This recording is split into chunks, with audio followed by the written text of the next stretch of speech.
Hello. Hi, Tammy. You're the only one in the room right now. We'll let people come in. I had to grab a snack here. I'm going to take a couple bites really quick. Cottage cheese and fruit cocktail. I didn't eat, so I thought I better grab something because when I read, my blood sugar start dropping. It's that energy pull. It taps my body. I got my giant jug of iced tea here, ready to go, which I had to make iced tea so I could have iced tea because I didn't have any made. We're going to have 100-degree weather today, but not. It's going to peak at 5 of all things, which is odd. That the hottest part of the day is going to hit at 5 o'clock rather than at 3 o'clock.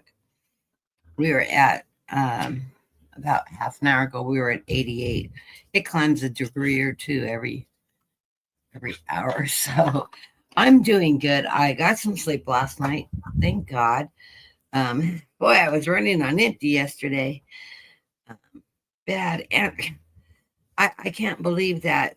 I thought yesterday was Saturday, honestly. Boy, I'm getting my days mixed up all the time now.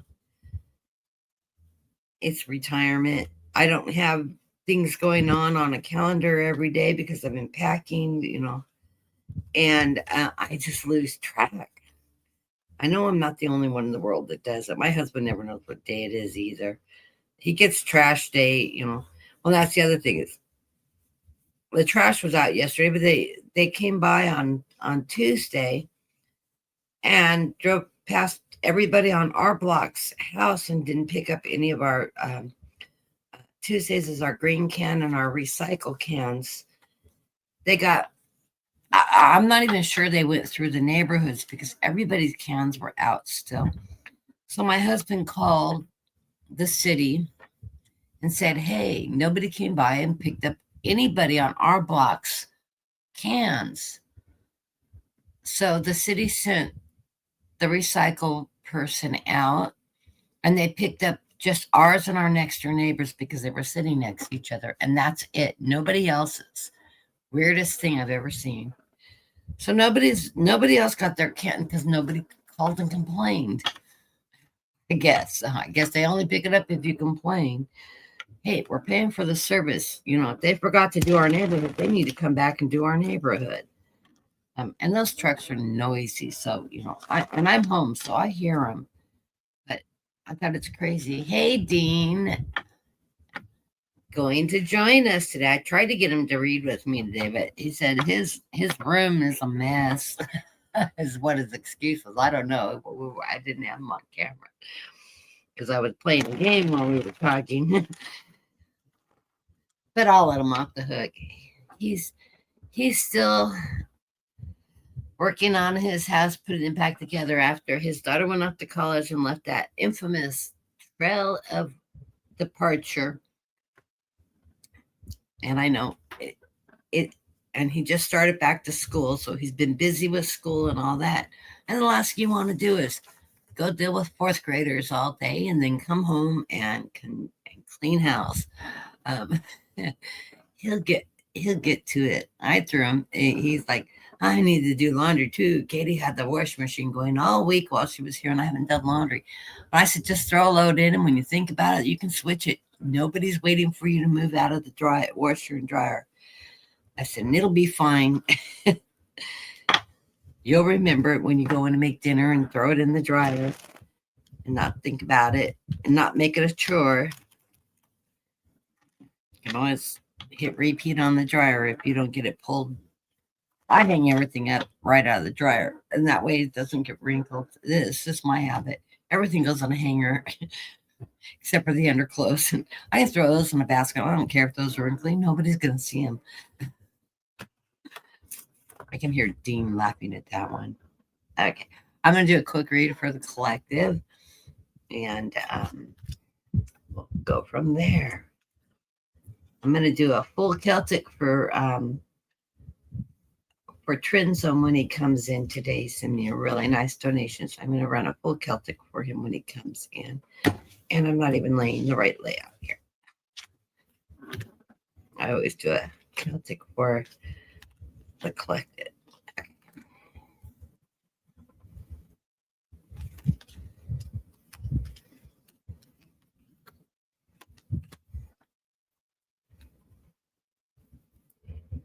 Underlying card of the reading is the Two of Cups, which is telling us the collective needs to work in partnerships with others. We've got the devil. There's a devil in a mess. I think it's coming from right up in the administration. Yes, we can't trust what's going on now. Gas prices, grocery prices, health insurance prices that with renewals for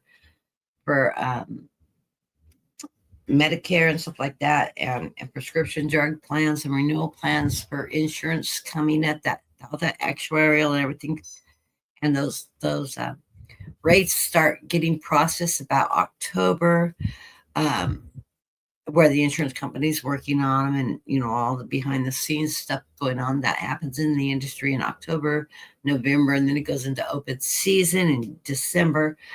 So they're working on all those new ratings and stuff, and it's gonna be interesting what happens to the prescription drugs. Yeah, we're gonna have that 2,100 cap that's been written into law, but what price are we going to pay for some of those drugs? So that's going to be the hard one, because I have a couple that came way down with my prescription drug plan that became affordable, that used to cost me like $500. And because I have high prescription drug costs because of all the diseases I have, I usually, some of them that I really need to take every day, I don't start purchasing because of the cost until I hit that catastrophic stage where I'm covered 100% on them. So if they raise those prices way back up into ridiculously rated prices again, it'll be a while till I have a few of those drugs. Luckily, my doctor does keep a few in stock, and she will give me free samples. Thank God for doctors to give free samples, but only if she has them. Okay. The other underlying cup is the Ace of Cups. Our cups runneth over. So as the devil's working in the midst, we're still finding prosperity, abundance coming our way. I think this is happening with us working together, finding some good deals. Like you're going to your local farmers market and things like that, buying, which I highly recommend. Support your local farmers. Hit those farmers market. You may be getting better deals at a farmers market than the grocery prices. Plus, everything's fresh, and most likely not. It's more likely to be organically grown at a farmer's market, especially your small farmers markets that have a lot of small farms. They're not commercial farmers, so they're not using insecticides and all that they use in the industrial farming where we get most of our produce from. Just if you didn't know that about the industry, I live in California where they grow everything. They spray everything. I always say in California, you can't buy organic. It just means organic means that they didn't spray extra chemicals. They watered it. Our water tables are polluted with pesticides. So I said, if you don't buy it, if it wasn't grown on top of Mount Shasta where they're not spraying, it probably isn't organic. Just saying. I can't wait to leave California. The other underlining card we have is that Queen of Cups. This is that nurturing queen. This is us. We're the nurturers of our families, of our community. We're here to nurture and to put out that beautiful energy. We're the healers, the nurturers of our lot. So, anyways, going into the reading, we've got the Fool. This is the collective is on the fool's journey now. We are taking that leap of faith as we're going through this next period of time. And we are taking that leap of faith. We have to trust that we are doing right. We're building those relationships. What skills we have, or letting our friends and our neighbors know we have these skills. So I can help you do this if you can help me do that type of stuff. It's always good to have those relationships where, you can help one another out. Trade services that you can provide for services that you need from others. That's a great way. Like my husband, for example, is a plumber. He is no longer working. He's no longer running his organization, but he worked in plumbing for uh, over 35 years. So, um, good example of this. We remodeled our kitchen here in the house we're living in, and he traded his plumbing skills to a friend of a friend that sells marble countertops and quartz countertops. That's what he does for a living. And he introduced my husband to him, and my husband went up and was looking for a particular color of quartz to put in my kitchen because I have a granite countertop that has creams and sort of a terracotta color in it and black and gray speckles in it. And I could find some that it was similar, but I'm so OCD. If I just got a cut off a different slab that was the same color tones, I would see that it doesn't match because it wasn't cut off the same slab. So it would drive me crazy. So I decided to, when I put a 10-foot long countertop in my kitchen, I pulled that cream color from the granite and did a solid cream quartz countertop, 10 feet long and 2.5 feet wide, on cabinets that we had already installed. And they came out and made sure the cabinets were all balanced, measured it, and cut it, and looks beautiful. And for that, which would have cost us about $5,000, we got a remnant off a remodel on a 4,000 square foot home that he had just done the kitchen for. And it was a long, continuous 10-foot slab, but it was a remnant. And so, of course, he marked that price down. My husband, he had just moved into the house that he had moved his shop over to. And because he bought a big piece of property with a great big shop. So he had been moving all his marble around on top of it all. And my husband, and he needed some plumbing work done. So my husband went and made a deal with him. We paid $1,000 for the slab, which is really cheap considering it was 10 feet long and a continual length. And my husband did his plumbing work. Plus he got two dune buggies, one which he sold, he fixed and sold, and the other one which he worked on for about 1.5 years, rebuilding the whole thing. And then he turned around and sold it and bought my puppy, Jax, who I lost about 6 months later. When I ended up in the hospital, Jax passed away. Guess he couldn't handle my illness. Even my doctor said, yeah, it was because I was ill. I was so bonded to him. And he got really depressed when I went into the hospital. I didn't come home. I think he thought I had passed away. And he knew I was sick. Anyways, that's one way of really good trade though. And we did about a $20,000 kitchen remodel. Well, of course, we bought and installed the cabinets ourselves. My husband did all the electrical work, bringing the electricity from the plugins at the bottom of the floor up so that they're counter height. And we added plugins at that time, and we put under counter lighting in. And I love it. It just made my kitchen functional. And then cabinets and drawers. Every cabinet has drawers in it, and we had uppers and lowers, and it just made my kitchen functional.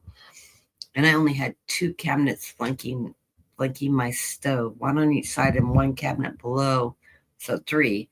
That was all the cabinets for pots and pans and dishes, 3 little cabinets.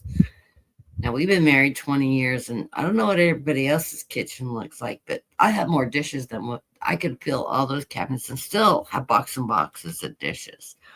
So I really needed the cabinet space, and I have this little narrow pantry, if you want to call it a pantry, that holds canned goods.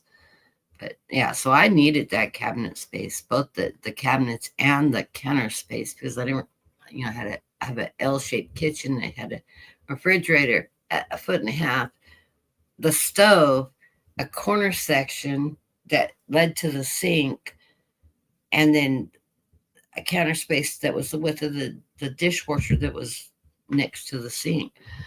That's it. That's not a lot of room to work in a kitchen, especially when you cook like I do. And anyways, it's much bigger. And we had a huge kitchen, so yeah, we did the expansion. It's going to be a real upmarket thing um, on this particular model that goes for sale quite frequently. We're in the smallest model in the neighborhood. It's a 3 bedroom and 1,400 square feet. And it's nice size bedrooms. This is the smallest room. This is a 10 by 11 room. Um, our front bedroom's 11 by 12, and then the master bedroom's the nice size master. It holds a California king, dressers, and we have 3 dressers in that room. Yeah, but yeah, it's a good sized room, and we have a chair in there and stuff. So, but anyways, okay, the center of the reading for the collective, because I'm babbling on. Hey, Crystal Roberts. I was thinking I was thinking you were my daughter, so I was looking carefully at the name. Welcome to the show. A new Taurus subscriber, a Taurus. Hey, Dean, there's a Taurus in the room. Dean is a Cancer, but he functions like a Taurus. He reads with me to let you know. He's just sitting in the background. He's been taking some time off, and he's a teacher, so he just started back to school. Okay, in the center of the reading for the collective, we started the collective going in with the Fool card, the beginning of a new journey. The center of the reading, we have the Six of Swords. We're all ready to move from the disturbed waters into calmer waters. We're waiting for midterms to happen. I think there's going to be a lot of changes in midterms. There's going to be a lot of changes before midterms, but midterms is going to be a turning point, I think, for the U.S. Crossing this is the Page of Cups, the messenger telling us, hey, we have abundance. He's holding a cup with a fish in it, which is a symbolization of abundance. Things are getting high, yes, but we are going to make it. It is going to get worse before it gets better, but as a collective and a group, we're going to network and use our resources and work a little along, not going crazy in the grocery stores, but picking up those few extra items to stock our pantries and our stores so that we are prepared for that. And like I said before, when you see the sales go on in the grocery stores, pick extra up, so like I live in California, so when the tomato crops weren't getting picked, when they finally went through and picked a lot of those tomatoes, they ended up going to canneries rather than to the produce because they were starting to get blemishes and things like that. They send them to the canneries process them, they clean out the good and the bad, and then they can them. And we had some phenomenal canned tomato sales and tomato sauce and all that. This year they dropped down to 50 cents a can, which I haven't seen in a long time. So I use a lot. I cook with a lot of tomatoes, so I bought cases and cases and cases while they were on sale. I even bought tomato sauce, which I don't use that much. I usually use whole tomatoes when I cook. And I didn't buy a whole lot of fresh tomatoes because the can were so cheap at the time. So I had a good stock. I also managed to plow through them all. Wish I would have bought more. But they're back up to $1 a can or 98 cents a can or whatever they run here in California. That's what they run, about 98 cents a can. And I don't buy store brand, I buy the store brand because the store brand, we did all the plumbing at the packing houses. And I will tell you, the packing house packs for every store brand there is, plus Hunt's, plus Del Monte, plus they do everybody's. Now, the name brands, they do formulate them differently because they have their own recipes and stuff like that. But tomatoes are coming from the same resources. They're processed through the same cookeries and everything. So you're getting basically the same thing and the same volume from the canneries. Most of your local cannery, most of your major canneries do that. And we have canneries and orange plants and, we grow pistachios. In Terabella down the road has the biggest pistachio plant that processes 90% of the pistachios that are sold worldwide. and they grow them here in the valley. So we have big, big, big pistachio farms. And I actually, a friend of my daughter's that she went to high school with keeps me um, stocked up with pistachios because I get them for free. So I got a ton of them in my cabinet. I love pistachios. They're all in the shell. And they're not the number ones. They're not the pretty glossy ones. They're the ones with little nicks and scars and whatever on them. And those are the ones that they usually dye red. If you guys remember the red pistachios, they do that to cover up the blemishes on the shells. And that's why they come in red. But they process them all in the same plant. I mean, it's a huge plant.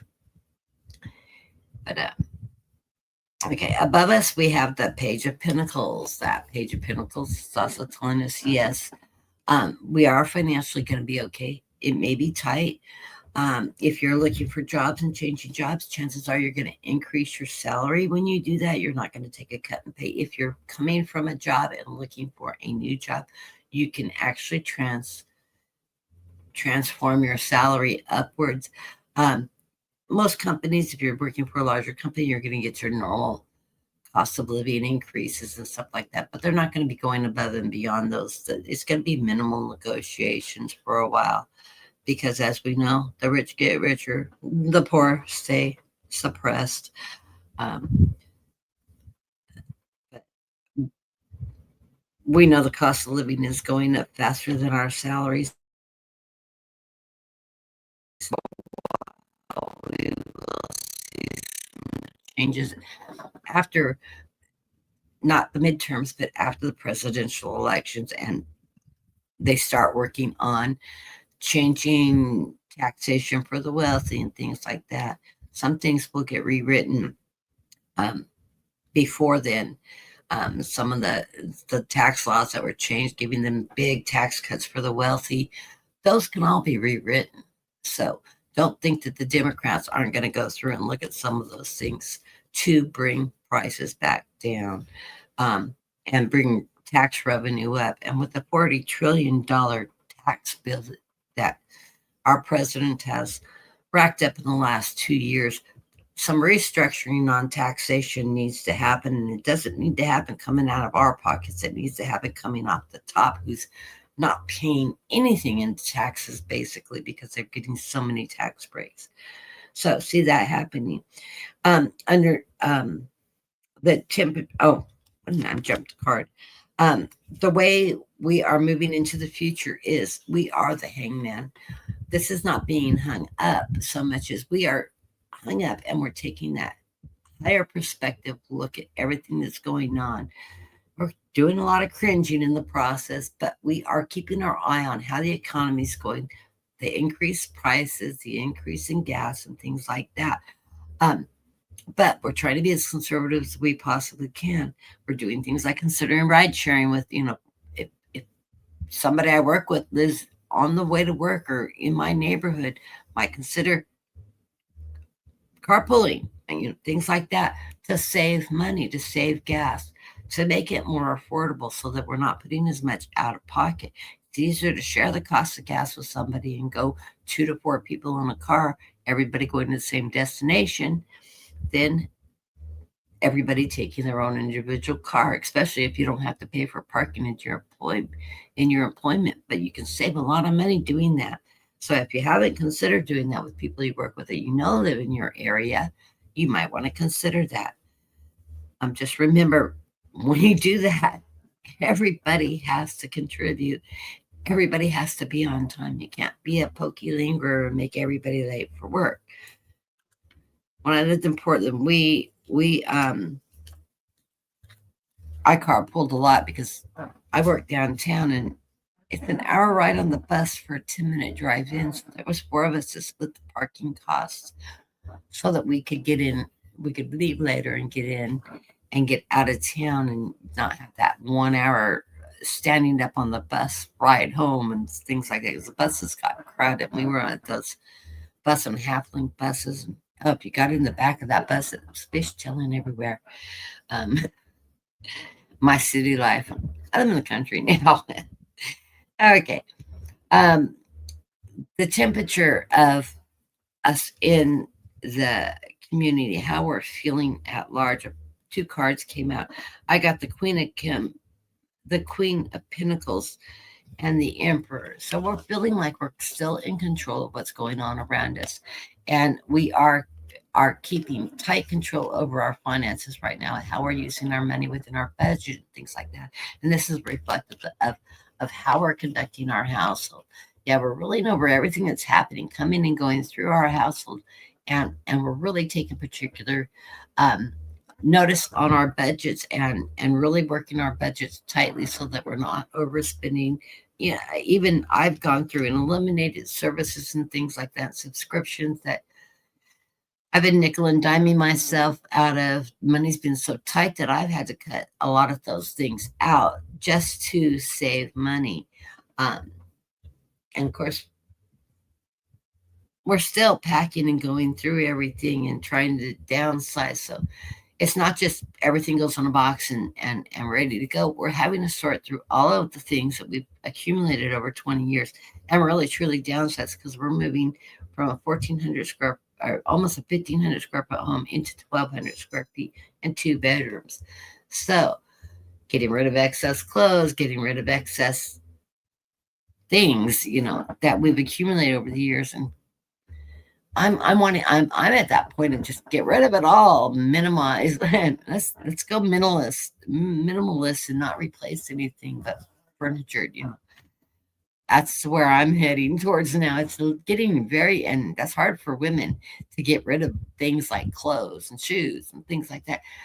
I have gotten past that point of it's time to get rid of. I have clothes that are 10 and 15 years old that I'm still wearing. Why?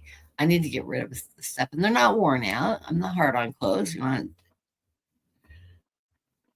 When I retired, I bought a lot of summer clothes and things like that. I live in California. Half the year it's so warm, you're wearing shorts and t-shirts. And I buy the cheap t-shirts at Walmart, Target. And I have at least 2 or 3 in every color there is. That's why I wear so many. Oh, I'm wearing a printed t-shirt today. But that's why I wear so many solid colored t-shirts, because I'm picking them up and I wear, I coordinate everything with everything else I own. So, and if you go with solids, you can't go wrong. You just got to match the right color tones with the bottoms. So, anyways, that's my bad habit of, I worked in an office. I worked in a law office where I had to dress for court and things like that. And one of the things I did is I stuck with the classics, and then I would buy the suit with the jacket, and then I would buy slacks that would go with the jacket, skirts, maybe a plaid skirt or something. Well, back in the earlier days when plaid's popular, plaid skirt that goes with a solid colored jacket, and then I would have 4 or 5 blouses that would pull the different colors out of that and would coordinate with it, and I could get like 6 outfits out of one suit. Interchanging a pair of slacks and a printed or plaid skirt, and the blouses, of course, I would color match to those schemes. And you'd start with the basic, and then you could expand from it and make multiple outfits. I did that for years. And when I was in Portland, I was an underwriter for an insurance company, and I worked downtown, and we dressed to the hilt in that. I'm of the yuppie generation, and I lived in this big city. So everybody suits and ties, and, we wore our designer tennis shoes on the bus commuting, and you put your heels on in the office. You never wore your heels on the street. You would, at lunchtime, if you're going out, you take your heels off, you put your tennis shoes on. It was just the way the women functioned in this city. I'm sure they do that in New York and stuff like that still, because you don't want to buy $100 pair of dress shoes and wear them out on the street and ruin them. You want to keep them pristine, lasting a long time. Anyways, those are the things that I learned to do very inexpensively. Back in the day when every place had layaway, you buy it off season and put it on layaway and pay off a little bit every paycheck. But anyways, the energy of the community right now is temperance. We're just trying to write it out, be temperate. taking care of ourselves, taking care of our health, getting enough sleep, but being patient through this period of time with all the changing prices and everything. And we need to stay temperate. Um, the advice from Spirit is the lovers. This is not go out and find somebody to support us, lovers. This is working in conjunction and partnerships with our spouse, our loved ones, our family, um, even people we work with. It's that partnership that we have, those partnership relationships that we have.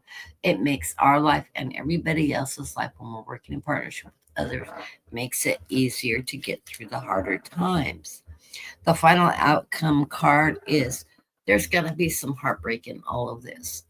uh, this is the Three of Swords, the piercing of the heart, the sadness, because some people are going to run too short, but we as a community will try to help each other out through the hard times.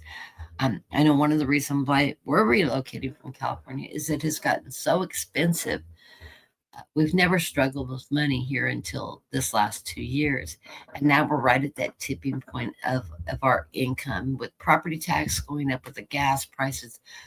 The price of the utilities have gone up 25% each year for the past 2 years. That's a huge climb in utility. And I haven't put solar in because we were planning on relocating anyway. So why should I invest in the solar and pay all that upfront money when they had dropped the tax cuts down? And I thought the new owners can put it in. Our house is solar ready. All they have to do is throw the panels up, plug them in, get it inspected, and they're good to go. I don't want to hassle with it.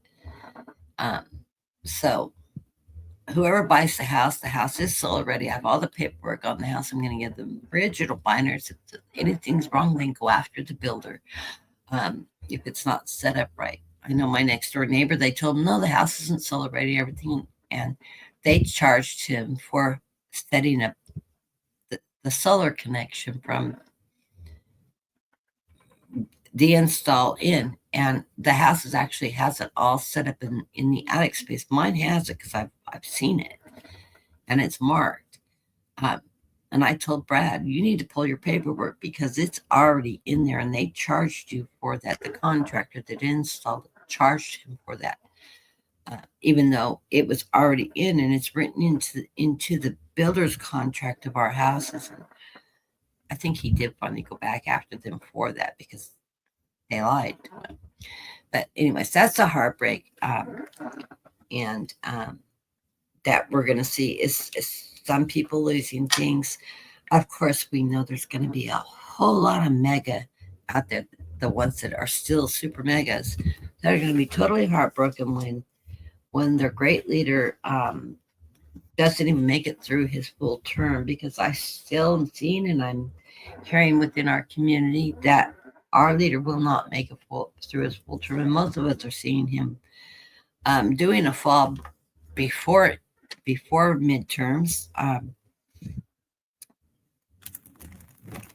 And as I've told everybody in my community, what my vision that I've had for the last 2 years, it hasn't changed every time I meditate on it. I still get the same visual, is that he's standing at a podium, he's giving a wonderful, baffling, nobody knows what he's talking about, slurry speech, and he collapses. He's sort of nodding off, and then he collapses down to the ground, and they realize he didn't fall asleep. He's having a stroke, and he's not waking up. They can't escort him off the stage. They have to actually call medical for him. They gurney him off the stage, take him to Walter Reed, but airlift him wherever. And wherever he's talking, I don't know if it's Walter Reed or not. They airlift him to whatever hospital is available. And then we don't see him for about a week. And then the AIs start up. Him in the Oval, already sitting at his desk, and they're clearly AIs. It's the Mitch McConnell cover-up. I don't see him actually. They're going to have to come true. One, everybody saw him fall. So we know he's had a stroke. So we don't expect him to come back within a week after a major stroke that knocks him out and they have to gurney him off. Two, if anybody had a stroke before I have, you lose function.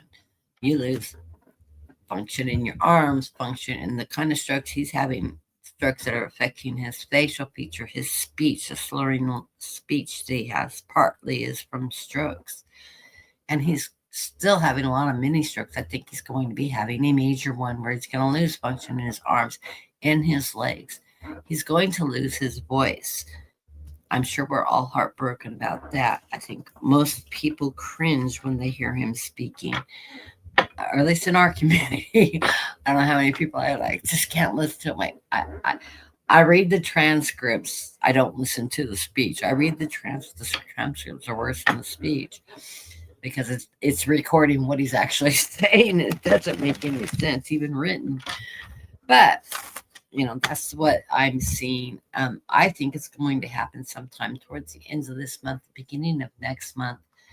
And I'm not sure he's coming back by midterms. I really don't see him.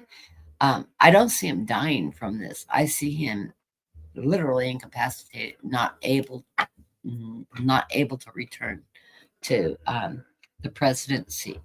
So don't send me hate if it doesn't happen, but that's just what I keep seeing. And timing is something that every psychic will tell you. We cannot tell you timing. I just see it the heat of summer because I always feel the atmosphere as I'm seeing scenery around the event. It's hot in the summer, which in most places August, September. California as far as October. So I'm seeing what my visual indicators are for summer. Like if I'm seeing something happening in the springs, I will see cherry blossoms on cherry trees that bloom in March. In the spring, it's a spring bloom. So my vision will have cherry trees someplace in it, telling me, indicating that it's springtime. What year? I don't know. I can read 2 years out. But I've been having that vision for 2 years. I'm sure I read further out than that at times. Excuse me.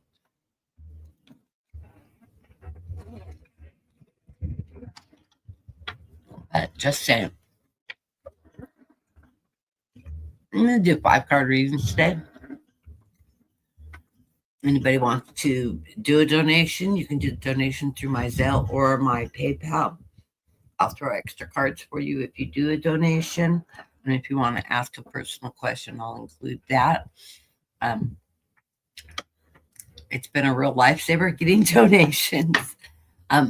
Trend Zone will eventually wander in, and I'll be doing a full card reading. I'm going to do it for him if he's here or not, because he sent me a donation this morning.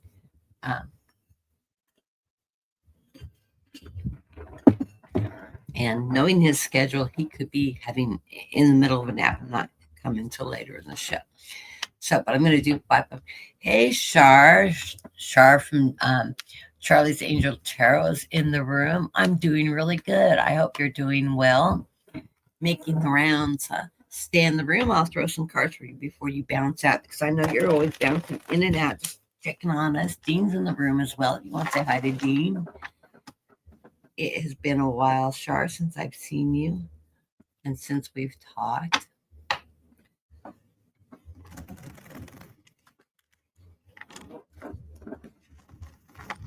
Shar is out of New Zealand, and she's a wonderful, wonderful reader. I don't know what her schedule is. I've been so busy packing. I haven't even caught up on readers. I watch on a regular. I know I'm like 8 videos behind on Livy Magistrate Tarot, who is somebody I absolutely love her readings. And she is actually from New Zealand, but she is in Australia. She grew up in New Zealand and she lives in Australia, and she's a phenomenal reader. Hi, Tammy Middleton. Oh yeah, Tammy. I always forget you put your in the Middleton instead of Tammy PM. I'm like, are you new? I'm like, no, that sounds really familiar. Sorry, Tammy. Yeah, Tammy, you can, if you have Shar's information, you can add it to the screen if you'd like. I was going to say, I'm not showing the wrench on you, but I'm not looking at YouTube. I'm looking I'm reading the chat through StreamYard. I don't have a YouTube chat open. So, well, Tammy's the first in the room, so I'm going to do Tammy's reading first. See what wonderful cards we're going to get for Tammy. Tammy's been getting phenomenal cards. Yeah, you get the deck name right off the bat. The oneness deck, that connection with the divine energy, with God, that connection with that highest energy there is.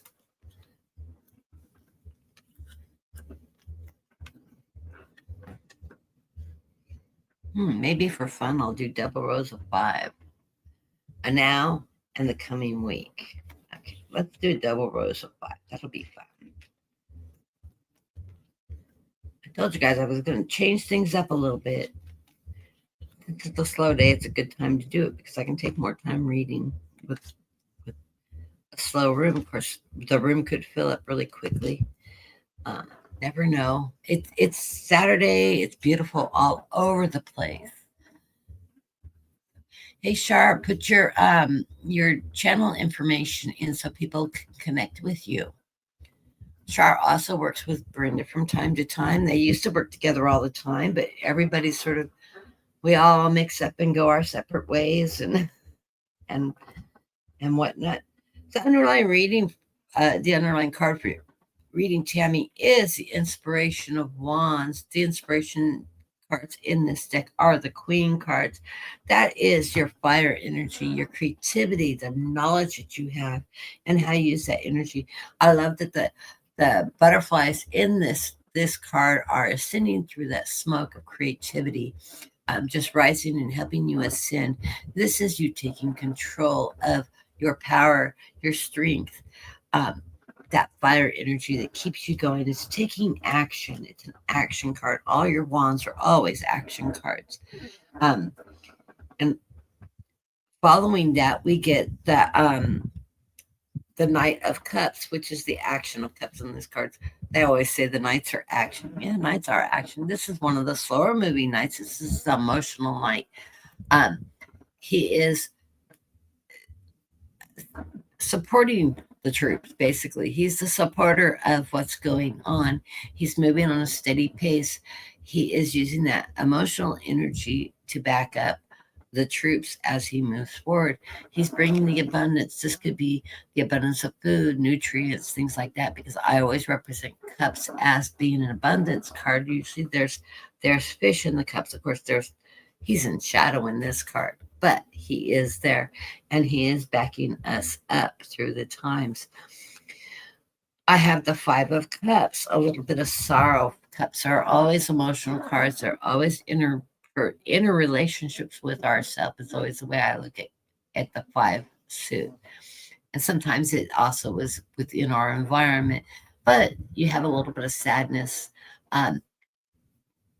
This is nothing that's going to pull you down. I don't know why you're sad. It could just be some changes lately. But you're going to pop out of this because right behind that, I've got that 2 of Cups. This is your partner. Your partner is there for you to help talk you through your emotions and things like that. He's that shoulder, that strong shoulder that you rely on to communicate with, and you are in partnership with him. I see that. He's always there for you. Of course, we come into the reading with that oneness card. That is your connection with the divine, your spirituality. And I know you're very connected. You're a very spiritual person. Following that is the moon card. You are doing a little bit of shadow work right now, working on some little issues that may have seeped through from the past. It's nothing bringing you down, though. These are things that you have way overcome, but they've crept up a little bit to your consciousness, and you just need to sever the ties to those things. Ask yourself when things like that come up in your memory and it's bugging you a little bit, what did I learn from that? And also take credit for, and I have overcome that. What was the lesson that it presented me? Because you want to look at the positive, what you learned out of some of the hardest times of your life. You learned a lesson that's moving you forward in the now, And that'll help you connect with not going back and revisiting that emotion anymore, is to acknowledge the lesson that was learned, so that that's allowing you to move forward and not having to deal with that energy. And don't forget to tell yourself, and I overcame it. I no longer have to learn that lesson again, because that's the important part when you're working on that shadow work. Keep yourself a journal, so that if something like that creeps up again, you can quickly refer back to it and say, I did a good job and I've overcome it, and I'm stronger for it, and I'm in control now. And I am not relearning that lesson. There's no reason to relearn the lesson I've already overcome. In the center of the reading is that Spirit of Swords. This is that Page of Swords telling you, you have the truth, you have the strength, you have the power. You're empowering yourself. It's reinforcing this Moon card, this shadow work, is to remember too. It's giving you that message that you have overcome so many things. Empower yourself with the knowledge that you have learned those lessons and that you don't have to repeat it. It's followed by the Charity card, the Six of Pentacles. This is charity that you're willing to receive from others as well as give out. And I know you do a lot of work with the church and things like that. Always there to help people, family members, etc. Keep yourself open to that, but also be open to receive charity when somebody offers charitable help. It's harder to receive than it is to give charity. So remember, charity is a two-way street. And, if you're a charitable person, it comes back to you tenfold when you're not expecting it. It's not an eye for an eye. It is, you put it out there, that positive energy, and when you're in need, it seems to come back somehow from the people around you, even from a stranger. It can come up in the strangest places. So keep that in mind. You are having a few sleepless nights right now. What's on your mind, Tammy? You can call me if anything's up and talk. Something's on your mind. Maybe this is just mom and grandma around the house making a lot of noise. I know you're visited on a regular basis by your grandmother, and I'm sure your mother's there too. Well, there's no need to be restless and sleepless. Maybe things are a little tough right now. Know that you're okay. You have overcome so much. A little bit of harder times is just a cakewalk compared to things you've overcome in your life. So don't get, and if you are waking up in the middle of the night, get up, do something to relax and catch your breath, and then go back to sleep. Oh, I know you're missing your mama. She's there though, because I know she's in your house making noise, moving things. She's moving things. And I know grandma does too, but grandma's a little nicer about moving things. She's making things disappear. You sat them down, and then you turn around looking for them. And then there it is again, because you put it right back where you left it. And she laughs. She's just letting you know she's there, and she does appreciate you. Line 2, into the next week, we have got the Death card. This is not a literal death. This is the ending of this period of time you've been going through, these sleepless nights, a little bit of background showing up in that shadow work you've done, everything you've overcome. It's telling you it's the end of that cycle. You can let that go now because you're starting a new journey again. And what are you doing on that journey? Well, immediately you get that Eight of Pentacles. You're working hard, moving forward on a new project or a new scene, something new in your life. This could be you finding something you can do to make money and all that. Little side job, a little making money on the side, whatever. But you're working towards something that's going to be very productive for you. And you're working hard at it. You have got the Hermit card right in the center. The Hermit card is telling you he has got your path lit. He's lighting your path, and just follow the light, and it's moving you in the right direction. So your guides are there. The Hermit's there. He's representing your guides, and he is leading you into a new direction. So trust that. What does this bring you? It brings you the Ten of Cups, abundance, happy family, happy relationships.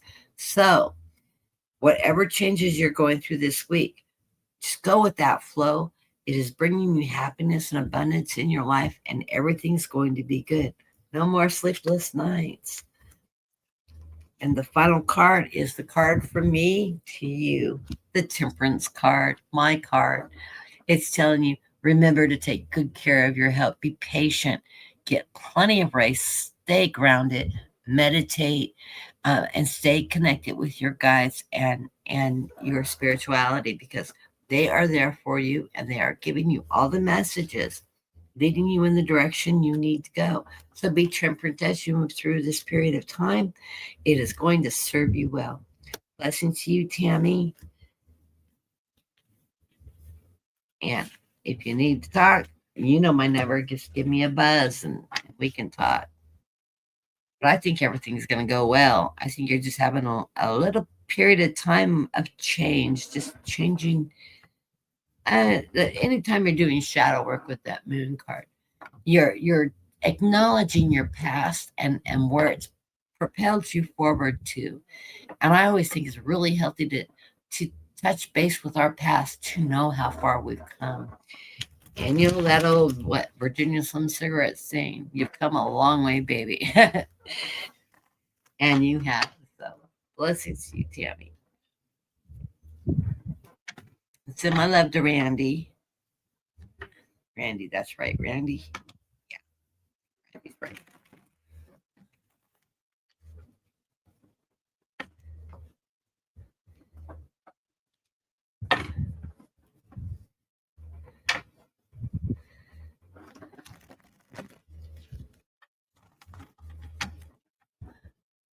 Okay.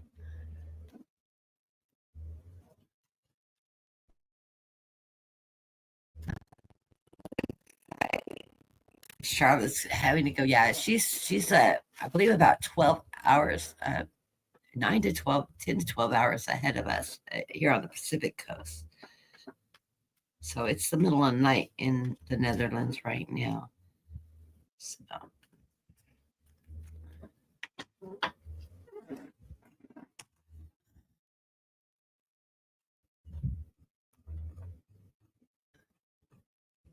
Char is such a sweet lady. But if you haven't seen Charlotte, Charlie's Angels Tarot, just type it into the search bar and catch her, because she's a very good reader. She's a very sweet lady. I've known her for a long time. So that's me. Okay, next one up, Secrets of the Red Moon. This is Dean. This is my reading partner. For those of you that may be new to the channel, we have one new person in here. This is Dean. He's been off for a while. He's been on summer break, summer school, took a cruise. He's had big life events going on this summer. His daughter graduated from college. She is now off to graduated from high school and now is off to college. This is his first week home alone, empty nester, not sure what to do with himself. And of course, it's his first week of school, so he's got new class. A lot of drama going on the first week of school for teachers. So he's just trying to get balanced back. Let's see how your week's going to go. I'm going to do a double row of 5 for you, Dean. See how this school year is going. Let's focus on the school year. That's a good, safe place to focus. I haven't heard anything bad about anybody in this class, so I think he has a pretty good class. I know last year he had, I think, 5 or 6 behavioral students of different types of behavioral LSS. He had autism, and a child that he absolutely fell in love with was autistic. Just a lot of challenges, a lot of learning disabilities and things like that. And those things come with some behavioral problems. So it makes for a tough year when you don't have a teacher's aide or anything like that. He was solo on his own. and wasn't getting a lot of support from the administration, which is not helpful. He is relocated to a new school, back to fourth grade, which is a very challenging age. Those 11 and 12-year-olds can be rather challenging. So let's see how his year is going to go this year. His overall year could be his classroom. This could be life in general that we're going to ask. Oh no, I think he had his tower moment. I got a tower for you, the second card, Dean, but I think we know who that tower is. It's an inquisitive email tower. She's going to show up again next week, too. Okay. Harassment. The underlying card of the reading is the Ten of Pentacles. We like that Ten of Pentacles. That means financial stability. With all the changes going on in life, with your household changes, your daughter off to college, things like that, something you've been working through your budget, you're going to find that your budget's a lot freer with money than you were expecting. I know you've found some places that you definitely like. You're not playing driving daughter everywhere to her every job, destination, friends, blah, blah, blah. Your daughter was a busy beaver too. There's a lot of gas money you're going to save right there off the bat. Good time to start saving that money. But you haven't thought of things like utilities, groceries, expenditures. And like I said, when we were talking the other day, as you're discovering you're saving more and more money here, that tuck some of that away for that nest egg, because you are going to get those emergency phone calls of, I need such and such. I don't have the money this week to do it.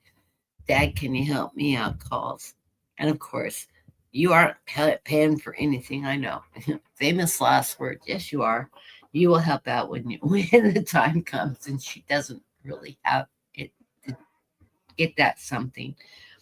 So take away a little money in your budget just for those emergencies that will come up. And it could be as much as she's needing to pick up some meds, the copay. Can you cover the copay debt? Yeah, those things will happen. I know she has medical on campus, and usually they're really good about helping out with the prescription drugs and stuff. But you never know. Anyways, another underlying card is the Action of Cups. This is that slow, steady night, that emotional night. I think this is your just getting used to all the changes. And you're going to have abundance that you don't even realize you're going to have. The change of your dietary, how you're prepping meals, things like that. Trying to give you some good ideas of how to pre-prep things that make it easy so you can come home and whip up a 15 to 30-minute meal. No, not having it chop up, just by going grocery shopping, coming home and processing everything ready to use, so you can do a quick stir fry here or there and add a whatever flavor to it. He sort of laughs at me when I tell him to do that. He doesn't realize that if he has all the veg ready to go and a bag of frozen chicken cutlets and a this or that type of meat that he can easily throw, even a rotisserie chicken that he comes home from grocery shopping and strips it down. That way it's ready to go to throw, and he can stir fry some vegetables, throw the protein in with it, throw a little bit of sauce. He doesn't need a whole bottle of sauce. He just needs enough to flavor it. He can have he can have Chinese food. He can have sweet and sour. He can have taco flavors just by using some taco seasoning. Things like that. Like a snap with whatever vegetables he has. Easy peasy. I'll send you some really good recipes too. That are easy, that I make for my husband all the time on a whim when I don't feel like cooking. And that's frequent. You have the Lovers card. This is the Lovers in the masculine. So, ooh la la. Go for it, Dean. Somebody's going to walk into your life. I see it coming. A nostalgia. I think nostalgia, you're getting this nostalgia card because that's just where your head's at right now. You're missing your daughter already. She's only been gone a couple days. You've talked to her every day since she's been gone because you used to talking to her every day. Uh, yeah, but you're missing her. You're missing her presence in your house and all that. So yeah, that's normal. You're going through the normal empty nester stuff. And of course, empty nesters, he was talking to somebody at work about it that has 3 or 4 children. They're like, oh, yeah, my last one's the only one at home now, but I've done this 3 times already. No big deal. Well, it is when you only have one child because your one child finishes high school and then they leave home and go off to college to start their new adventure. And it's an empty nest suddenly. You're not looking for that. She's not going to school down the road and staying near home. She's in the next state over or two. So she's in driving distance. I mean, he gets sad and missing her. He can get in the car and drive down and see her. Um, but you don't do that unless you're made arrangements, of course, because you're interfering with their schedule at this point in time. You don't always know what that is exactly. But we're coming into this reading with the action of pentacles. This is that Knight of Pentacles. This is that slow, steady moving knight. This is your financial knight, and you're just running at a steady pace right now. You're trying to get your bearings on your new budget, how you're spending money, how you're saving money, all that. It's going to take you a month or two to start realizing where expenses slip through and where expenses, where you're saving more money than things on that you didn't even anticipate. And that when you grocery shop, you're buying things for your daughter still, and she's not there to eat them. So you make sure that they're things that will keep, or you'll be eating things that because you don't want them to spoil. Of course, the next card in is that Tower moment. You got the email today from the ex, nosing around, wanting information, etc., like that. And I think you handled it correctly. You referred it back to your daughter, let her deal with it. Why are you contacting me to give her information about your daughter? Talk to your daughter. Hand up. Game over. Not yours to give away. Not your responsibility. Center of the reading is the King of Swords. This is you standing in your truth, your power, not letting the woman badger you. Yeah, you're doing the right thing. That communication needs to go between mother and daughter. You don't need to be in the middle of it. I totally agree. And this is you empowering yourself, not only with her, but in your life in general. This is you standing in your truth, your honesty. You pass the information on to Katie. Maybe you need to reach out to your mom. She's trying to figure out what's going on. Do whatever you want. It's up to you. And yes, your daughter can take care of those things. She knows how to do it. Following that, you stand in your strength, your power, your truth. As you're moving forward, you get the Spirit of Pentacles. This is that page of Pentacles, that messenger, the little bunny rabbit, telling you, hey, watch your spending, watch your money, watch how much you're saving, balance everything out. He's telling you there is change financially coming your way. Keep an eye on how that's going, because you're going to find that with all the different financial changes you've had going on this year, we know what we're talking about. There's going to be more excess money than you were expecting, because having a teenage, and I know your daughter was super self-sufficient. She loved saving money and spending her own money and things like that. You're going to find that there's a lot of hidden costs there that you've been covering that you're going to see going down. So keep that in mind as you're moving through this period of time, because your utility bills are going to drop, and you don't have her computer, your computer, the washing machine running twice as many times, the dishwasher running twice as much, things like that. All those things are nickel and diming money out of your pocket are going to disappear. Those bills are going down. Those things, you will find you have more and more savings. Little things that will just suddenly you're like, okay, why do I have extra money? I'm not used to having this extra money. Uh, yeah, it'll be there. Trust me, it will be there. But you'll get the phone call, help, help, dad. Um, Down the road, probably within halfway through the semester, will be the first call. I know your daughter's great with money. I know she's working and all that, but she's also studying. So going into the next week, you are driving your own chariot now. You've gotten used to the house being quiet and all that, and you're driving your own chariot now. You're getting your standing your ground. You've decided to every day pick up the trail of tears that were left behind from the exiting daughter and get that put away and rearrange your living room and move things around in your bedroom and make things more nesty for you because it's all 100% your space now. So make it your space, make it your home, make it your sanctuary, someplace you want to be up, moving around throughout the house. You've got to claim your space. Now that you're not sharing your space, believe me, once you get used to being there by yourself and you're turning the music on and you're be bopping around in your underwear because you don't have to get dressed. Nobody's here but you.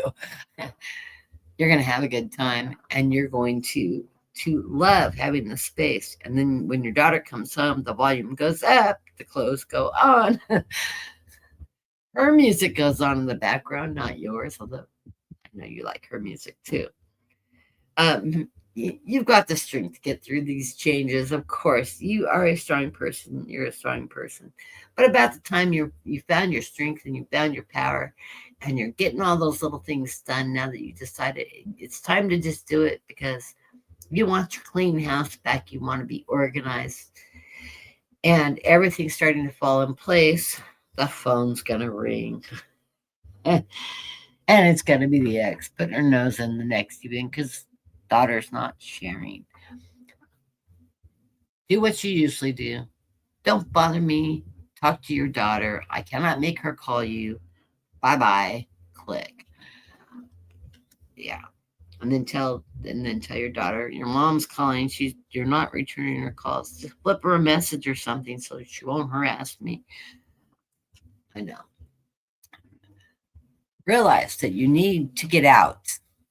You need to ground yourself. So you need to start going on that walk around the complex. I know you got a beautiful walking parky area. You know, you get home rather than running up the upstairs, maybe walk a little bit, relax, enjoy the atmosphere, the trees, the grass, just the peace of where you're living at. Because I know you don't spend a lot of time outside, so this is a period of time I think you need to just be. Enjoy not only your apartment inside your sanctuary part, but enjoy the grounds of which you live on because it is a beautiful complex and they have some nice walking trails there. Go for a little walk, then go upstairs. You've already started that grounding process, getting out there in nature, embracing that, and then go inside, jump in the shower, wash off the day, put something comfy on, and relax. Make yourself a little dinner, buy yourself a six-pack of beer, and have a beer once in a while. Something you rarely do, but you do enjoy. Um, just a suggestion. I'd have a glass of wine. I don't drink beer. I don't drink much at all. But then, like I said, somebody you're going to meet, so make arrangements to grab an afternoon coffee with somebody to get to know them and whatever. You know how to play the game. The final card is that Four of Pentacles, which I've been telling you with all that newfound money that's going to surface itself as the bills start coming in and they're reducing and all that. Be frugal with your money. Don't go on any crazy expenditures, which I know you don't do anyways. You might go to the card shop. Um, that's always a fun place to go buy yourself some of those wonderful candles that you get. Um, just the sage candles and stuff to bring the energy down in the house. And be frugal with your money, though. Hold on to what you can because you are going to find that you have more than you thought you were going to have. Put some away for the rainy day. Go out and buy a few nice things to expand your wardrobe a little bit and just take it easy. So I love your cards, Dean, except for this devil in this tower. But, she's going to appear from time to time. She always does. About the time you think you have peace. But this isn't going to be coming from somebody new in your life. No, that is not. That is just the nature of the beast.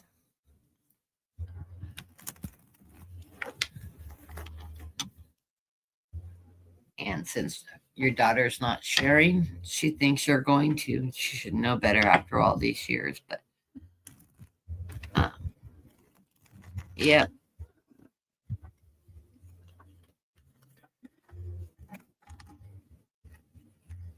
But you've got this. Katie's got this. It will stop.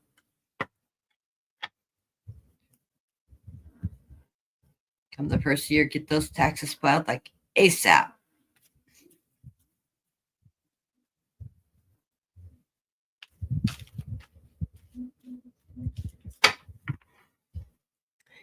Okay.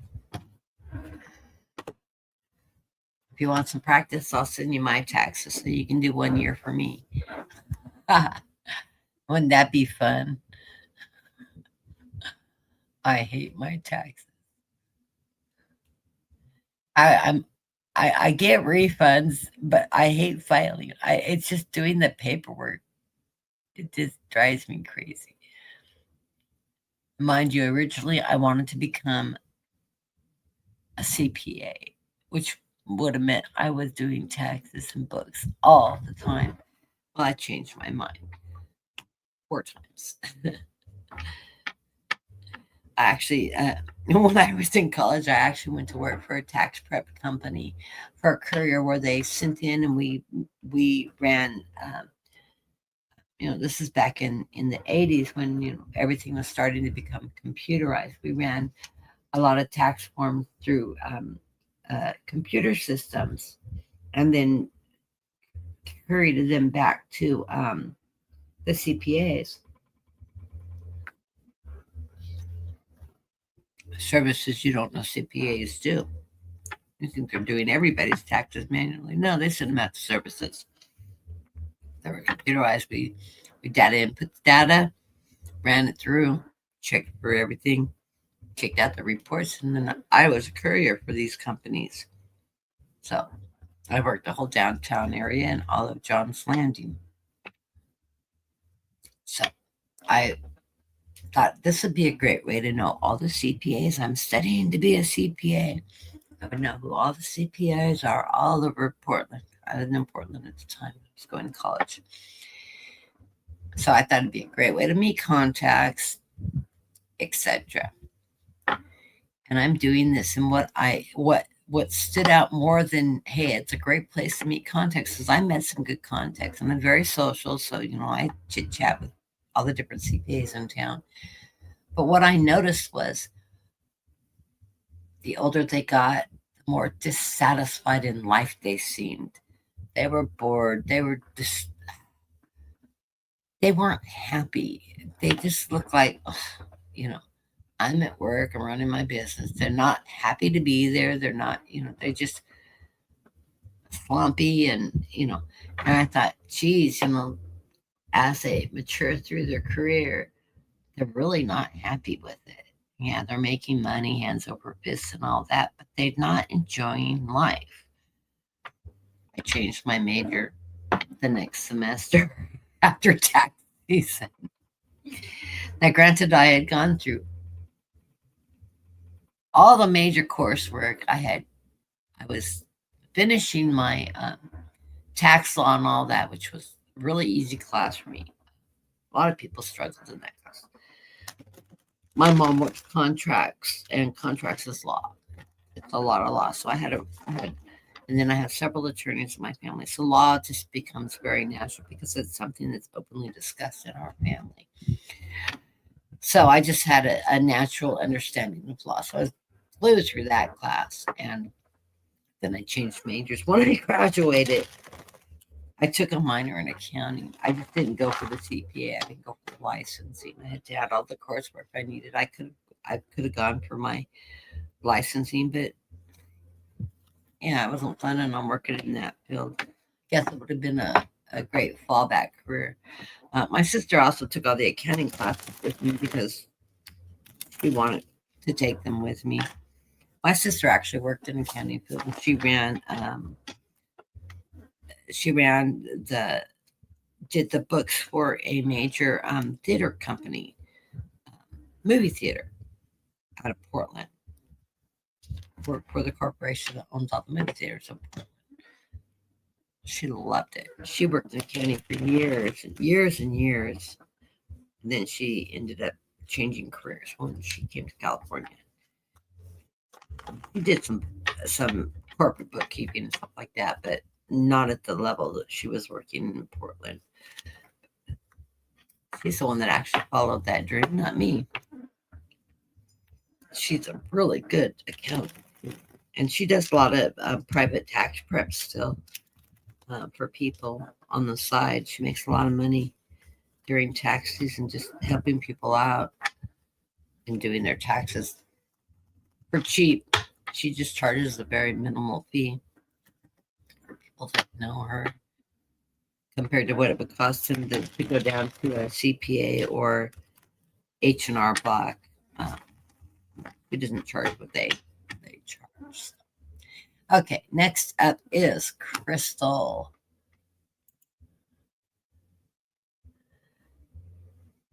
And it's Crystal Roberts. Crystal Roberts.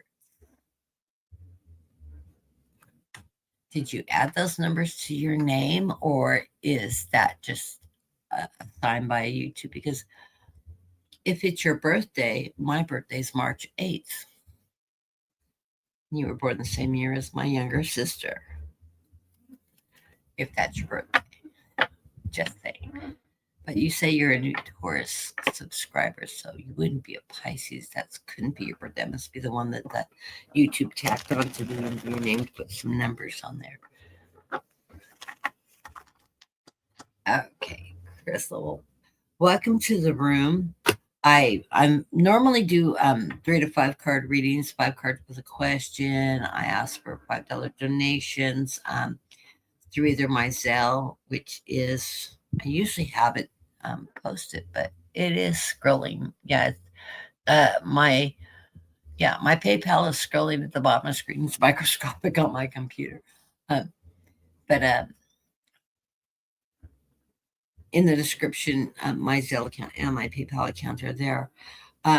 If you want to donate to the channel, if you want to ask us specific questions, I'm going to throw a Celtic for you because you're new to the room, and I can because it's my channel.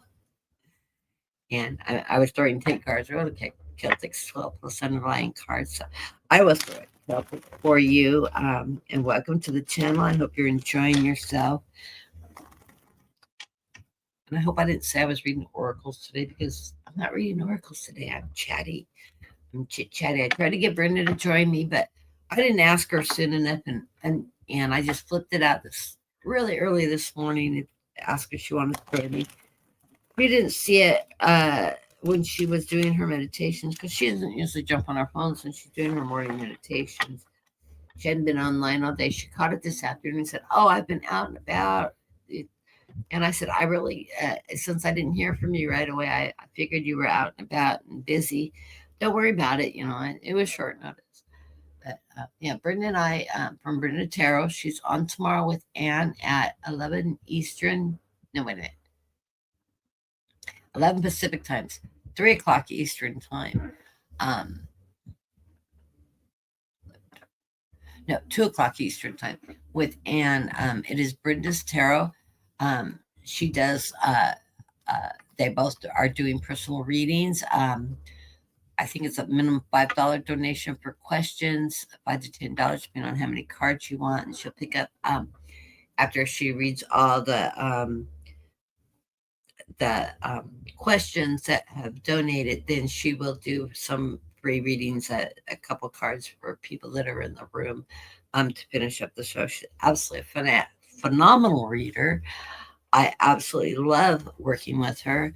We are in the process of trying to work out doing some channeling readings. We both are channelers, and without cards, doing personal channel readings for people.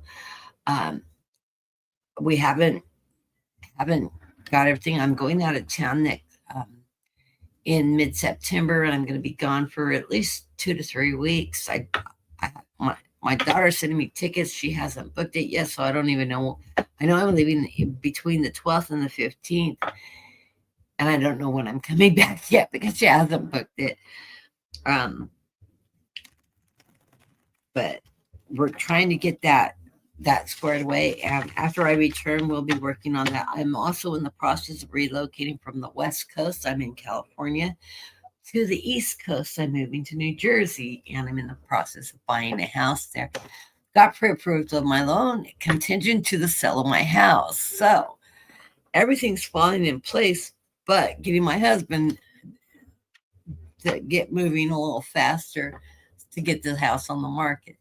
And we're going to do some real concentrated nagging time, getting him up moving every day, and help me out because we need to get this done. We started to have a garage sale this weekend, and we weren't ready for it. So, and in my area, we have to have permits to have garage sales. So I told them to take the permit back, tell them we didn't have the garage sale, which they knew we hadn't had because I guess someone in the city wanders around and checks if you have a permit. If you have a permit, they check on you. But I know people in this neighborhood that have 5 or 6 garage sales, and you can only have one once every 6 months if you're registered. So, anyways, we want to have one official garage sale. We can have it 3 days, and we can have one the following week for no permit. So it's sort of a double permit.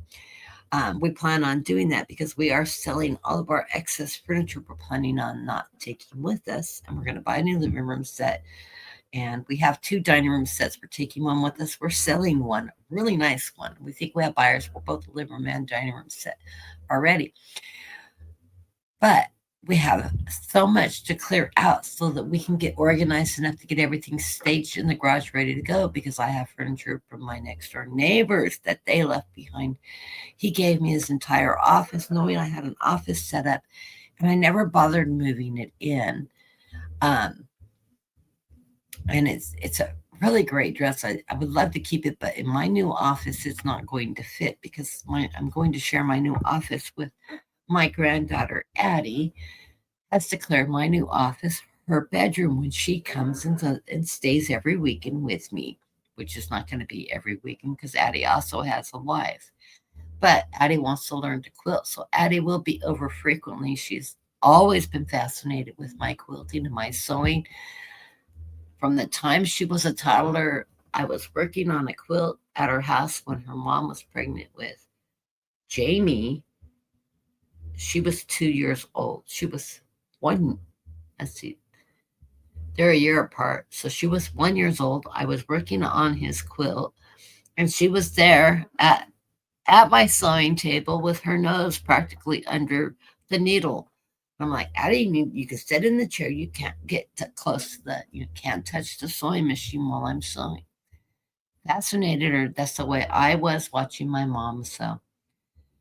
She's really into it. She's a little diva. She is just an angel. So I'm really looking forward to passing the gift of the stitch down the line, not only the quilt, but also fashion, because I'm going to teach her how to make clothes too. She doesn't know this yet. And she is a diva. She's going to have fun doing that. I'm a very good seamstress because I've been actually sewing since I was 7 or 8 years old. So I alter and everything. As she matures through it, I can teach her everything. So on top of the quilting, which is what she's really looking forward to. And I have enough fabric to probably make 20 quilts. So I own the fabric store. I buy fabrics in runs of 3 to 6 yards. I had all my fabric on bolts. I have unbolted all my fabric because packing it down bolted for the I have these they're fiberglass bags that have a big zipper top, and the bolts fit. A fabric bolt fits in lengthwise, and I could get about 10 bolts in that. I decided, I had like 7 or 8 of them, and I decided, I should take those off the bolts because it's going to take a lot of space up in the truck or in the pods, however we go. And I need to condense things down to make it easier. So I got 3 bags of fabrics that were on bolts, off bolts into one bag. That condensed down that much. They're so heavy. But I've got 6 of them. 6 of them that is solid fabrics. So there's about 30 bolts per of 3 yards to 6 yard cuts, folded down, packed in those. So I have got fabric running out my ears. I'm not going to have a room. I have a Florida porch that my long arm is going to fit beautifully on, opened all the way to a king size. I have a walk-up attic in the new house that has a pull-down staircase. It's not just a ladder, it's a staircase. So all the fabric is going up into the attic, and then Addie and I can go up there and she can pick all the fabric to her heart's desire. I don't even have to go to the fabric store. My husband's like, why don't you just get rid of it? You can always buy new fabric on the other end. Because I bought some of this fabric back when I paid $2 a yard for on clearance and things like that. Because I'm very thrifty. And it's normally it's name brand fabric runs, from fabric designers. So it's expensive fabric. It usually runs anywhere from $8 to $15, $16 a yard. There is no way I'm going to throw all that fabric out or even sell it on a yard sale. So I'm packing it with me because I'm not going to replace it. And of course, when I buy fabrics, I buy it knowing what I have. I have a book that I keep swatches of everything I have so I can cross compare it to what I already have in stock.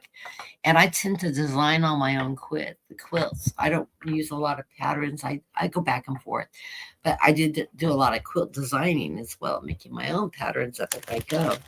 So, because, creativity is all about us Pisces. So, yeah, I'm not getting rid of any of that. So it's going to be a fun project with my granddaughter. And then the other thing I do a lot of is cook. I love to cook.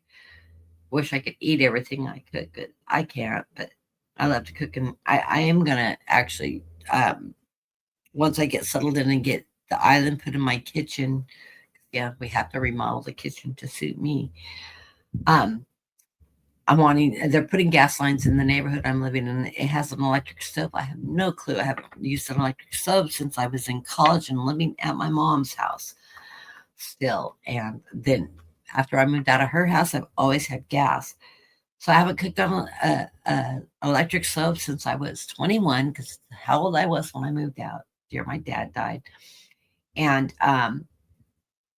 so I'm going to burn stuff for a while until I get my gas stove or learn how to control the heat of a range.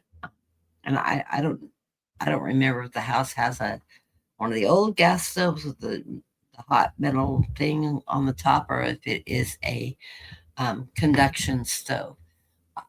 I have a picture of the inside of the house. I'll have to go look, but I think I can handle the conduction because they cooled off faster than the old, ones that turn orange. But I'll figure it out. I'll learn to cook in it. Since I haven't had a microwave in 3 years, it does have an above stove microwave. I'm looking forward to having a microwave. I can heat up my coffee when it gets cold. I don't cook in it. It's nice to have the defrost button, though, if I forget to lay something out for dinner, so I can defrost the meat.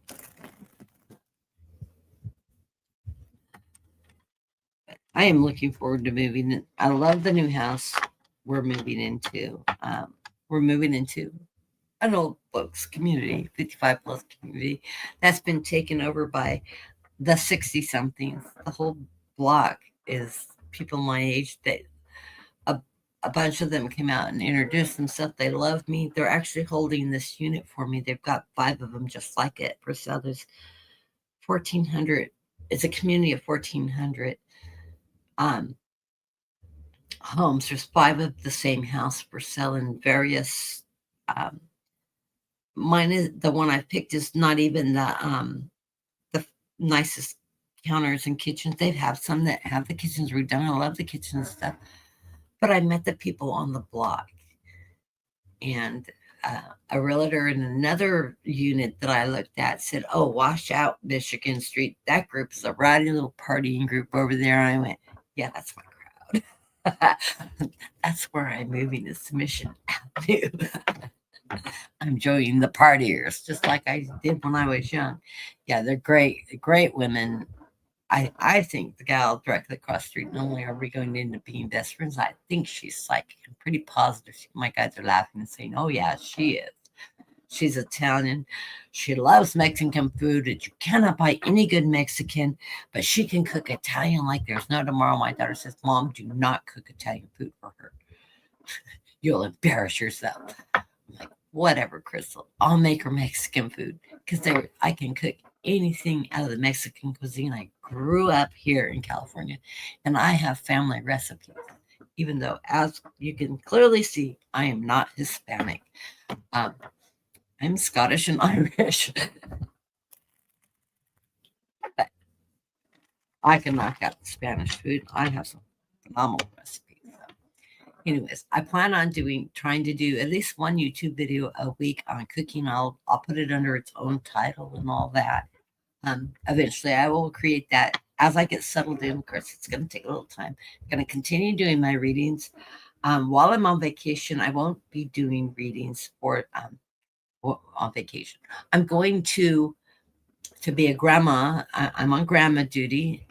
My daughter and son-in-law have a concert they're going to that they want to do a date night on in Philly. I'd rather go to concert with him, really. It's Ed Sherwin, and I love his music. But they're doing a date night on it. She's had the tickets forever. She's got the hotel reservations. She wants me to fly out and watch the kids. It's not babysitting. You can't babysit your own children, and you cannot babysit your grandchildren. You just go on grandma duty. And I love my grandchildren. I have 4 grandchildren, 2 boys, 2 girls. The boys are both autistic. Highly functional autism. I always forget Jamie, who is the most autistic, that he's autistic because I'm family. He talks to me, communicates with me. He has a few quirks, but he's so comfortable around me, I don't notice it. And Odie is just a 5-year-old. His autism, it's very, very high functioning. He spectrums out. Both of them extremely bright. They love video games. They are best of friends, and they're just great kids. My granddaughters are both older. My Jamie and Addie are Irish twins. They're exactly 12 months and 2 weeks apart, and so they're very, very close. And she's a mother hen to both the boys. She's 9 years old and going on 30, and the diva, all drama, everything's dramatic. And then Roy, who is my oldest and youngest, are bookends. They're redheads. They're both gingers. My son-in-law's full Irish, and she is the feminine side of me. I'm a huge tomboy. She's the feminine side of me, and my grandson is me, tomboy, but he's a boy, so he's all boy. And, no fear, climbing the highest mountain, that's me. And jumping off the top of the boat, jumped off my aunt's roof at, I think Stephen and I think Stephen's 4 years older than me, my cousin. I stayed with my aunt in the summer. She had a big giant farm. Jumped off the top of her roof on an old Victorian 2-story um, farmhouse that has 15-foot ceilings on each floor. So basically, I jumped off the third floor because we were on the roof with our parachutes, the sheets. That's safe, right? Jumped off the edge of the roof, right past the kitchen window where my aunt was doing dishes.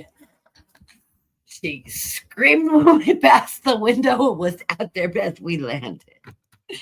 Thought we broke our. We both got up laughing and giggling. Well, the parachutes didn't slow us down a bit, but it sure was fun. And we got in trouble. How did you get all the way on top of the roof? Well, we climbed through the bathroom window, of course, off the roof at the bathroom level on the second floor, and we jumped up to the peak of the other roof. We were on the peak of the roof. The roof peaked right over the kitchen. I'm surprised she didn't die of a heart attack. But yeah, that's the kind of kids, and we would get yelled at because they had all the bottle caps and the pigs and the pin next to the front yard. They owned she owned 42 acres of pick farming, and then they ran a few acres of cattle, and she had pigs, goats, and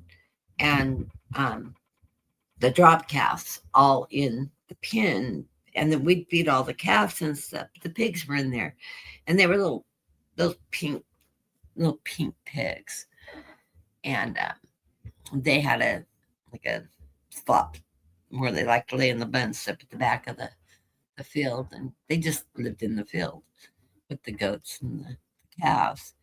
And Steve and I'd go out there and we'd jump on the backs of them and grab their ears. And I don't know if you've ever rode a pig, it's funner than hell. They squeal the whole way. And of course, you're dying laughing. And then she'd come out after we'd done that to every pig that was out there, yelling at us, "Quit harassing those pigs. Those goats are going to get you." Yeah, you didn't turn your back on the goats. They were billy goats, and they would come up behind you and whack you good.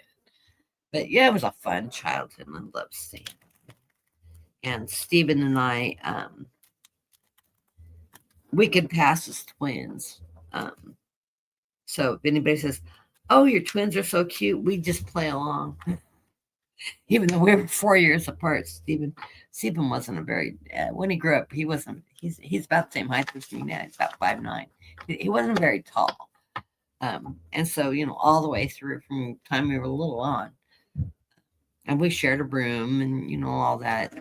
In the summer, he was the second youngest son. She had 9 sons and 2 daughters, and the daughters were all in high school. They were 10 plus years older than me. So I didn't hang out with girls. I hung out with the boys, and I did chores with the boys, and I carried irrigation pipes and everything. I was out there, and my uncle would be going, "Look, you lazy boys, she can carry 4 irrigation pipes. What's the problem?" And I was younger than all of them. But I was that, competitive tomboy. The boys could do it. I could do it. Of course. Enough about me. I had a fun childhood. A very fun childhood. Especially the summers.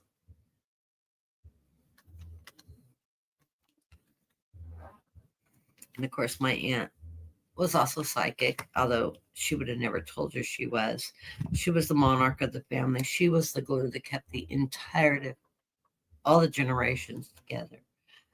Her name was Erlene. We called her Aunt Erlene. Aunt Erlene, all pushed together. I think it was about the time I graduated high school, I realized, well, one summer I picked up the mail and a letter came to Mildred. And I took it to my aunt. I said, "Somebody's sending somebody named Mildred mail." And she goes, "That's me." Because I didn't know her first name was actually Mildred. She didn't go by Mildred. She went by Erlene, her middle name. And I always thought her name was Arlene, one name, all pushed together. It wasn't until I was grown that I realized it was Aunt Erlene, the title, the name. And everybody in the family did it too.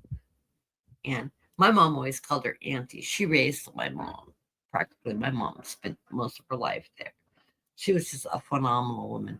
Phenomenal woman. Okay, back to Crystal Roberts. You're reading now. I got a quilt to cross drop for you. And enough about my fun childhood, because I really did have fun in that childhood. I had a tough childhood too, but it was a mix of really good and really bad. But anyways, um, underlying card of the reading is, and I love this card, it is the Ace of Cups. Your cup is running over in abundance, of course, and I love the otter, the white otter with his cup running over. Abundance. It means, it's a cup card. Cups are abundance, and of course they're a water sign card. And of course, I'm a Pisces, so I've always related really well with water. But it brings abundance. It brings nurturing. It brings youth. It is that psychic energy. All the water signs. Scorpio, Cancer, Pisces, and I guess there are only three. Yeah, three out of four. 3 times 4 is 12. Yeah. Those are your water signs. And we're very emotional. We're very spiritual. All your cups are always going to be connected to your spirituality, to abundance, to your connection, and the abundance comes from the fish in the cup. It's comes from a Christian belief that if you have one fish, you have abundance in your life. You teach a man to fish, he can feed himself the rest of his life, rather than just giving him a fish. Then all that Bible stuff that was something to some of us heads growing up. Mine was one of them. I'm not here to teach religion or theology. Um, I personally do not subscribe to any one religion anymore. I grew up Nazarene. Of course, that foundation is always going to be part of my makeup. But I sort of had a falling out with God in my youth, and then I found it. And in my search for finding my spirituality, my belief systems, and all that, I studied a lot of theology of multiple religions, and I discovered that there is not one right religion, something that we're all taught growing up in whatever denomination we learn. But there's a fine line that runs through religions from every aspect of life, every type of religion, Buddhist, what they teach you, the Torah, Judaism, everything. All those Bible stories have a line that runs through all the different books that connects us all together. It's one story told by people long after Jesus had passed, and written in different doctrines and taught in different doctrines. But it all is connected together. We all believe in the one source, the one force. There, most of it, unless you're atheist, of course. If you're a true atheist, you don't believe that there's something higher than yourself out there. But most of us believe there is something higher than ourselves. You're probably not an atheist. You're probably agnostic. You don't believe in one specific religion. If you believe there's something larger than yourself out there. Anyways, enough of that. So I am not going to Bible thump anybody. You will rarely ever hear me. If you hear me quote something out of the Bible, I'm going to misquote it because I absolutely hate it. Memorizing scripture as a child, and I never managed to do it. And I'm very dyslexic, so me mastering memorization of scripture was not in my forte. But I can tell you when somebody misuses it, because I have read enough of the Bible to know. Oh, you're taking that way out of context. Okay. The next card that comes up in your underlying cards is the Seven of Cups.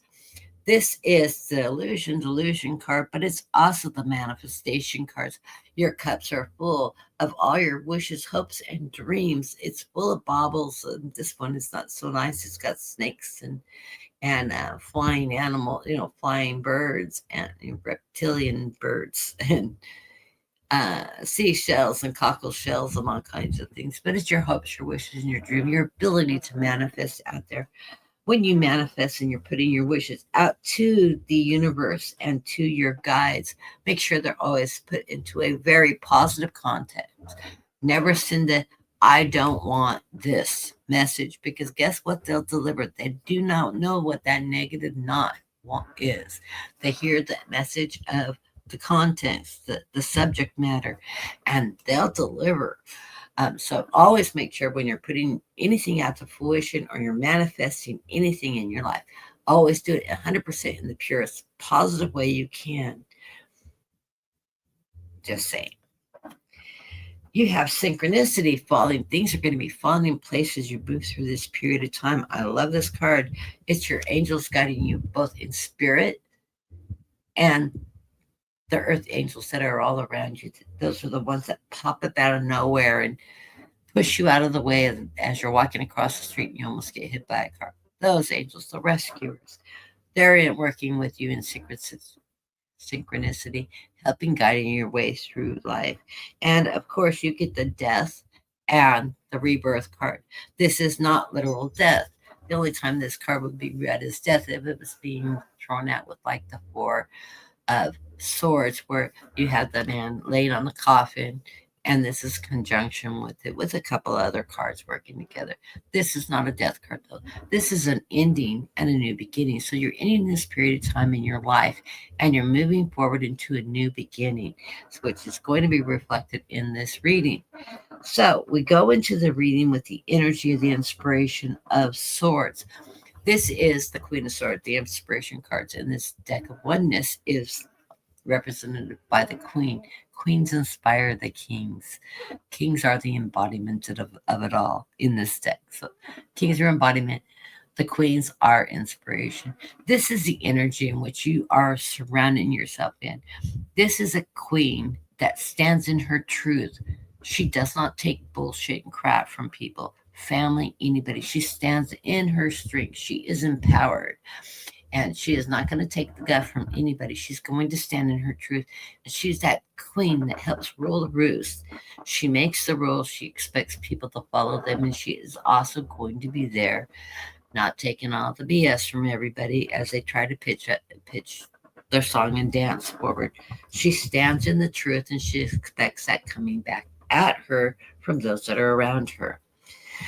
Right in the center of the reading, we get, oh yeah, I like this, the Four of Pentacles. This Four of Pentacles is telling you, this is our foundational cards. These are cards that the fours are going to set a foundation for you. It's telling you to be frugal with your money. Pentacles are, of course, money, health, and those types of things. So you need to be frugal with your money. You also need to watch your health. Take good care of your health at this time, meaning get lots of sleep, take your vitamins, eat well, etc. But be frugal with your money. Put a little bit away.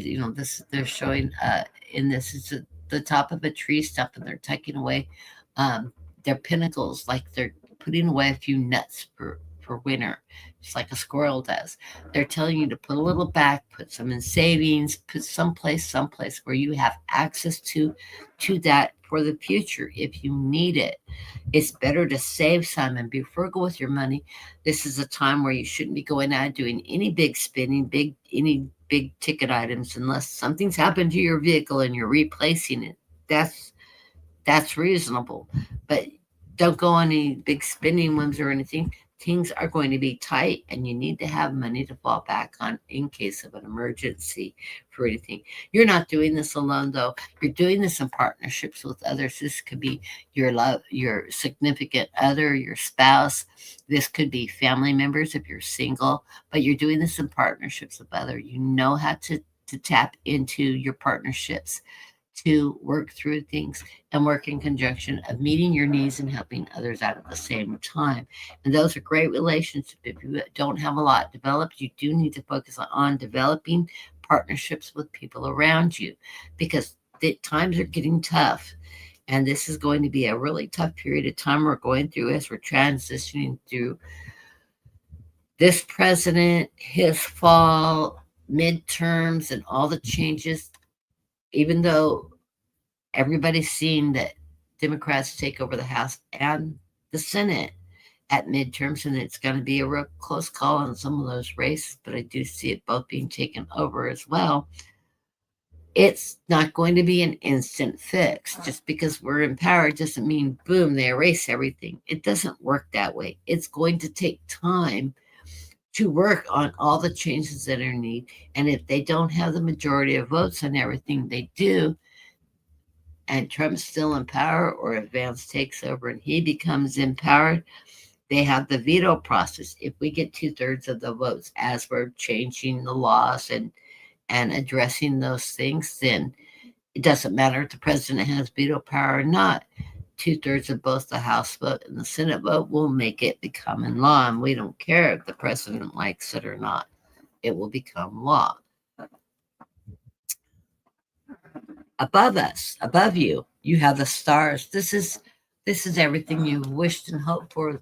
Wish upon a star and it will come true. Yes, your guides are listening. So get that what it is that you're needing, those hopes and prayers and wishes. No begging. Do not beg.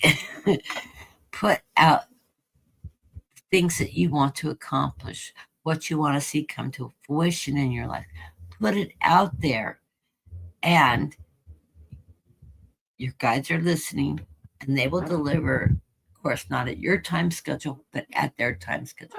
But they are listening, and they will see that your needs are met as they feel it should fall in place in your life. Your guides are there. Underneath this all, you have the hermit card. And to me, the hermit card is reading like, yes, he's reclusive, he's quiet, he sits out in the background, but these are your guides. Unless you're in communication on a regular basis and very connected with your guides and have learned to communicate with your guides and get the signals from them, then you're more aware of how your guides are leading you. If you have not mastered that yet, time to learn to add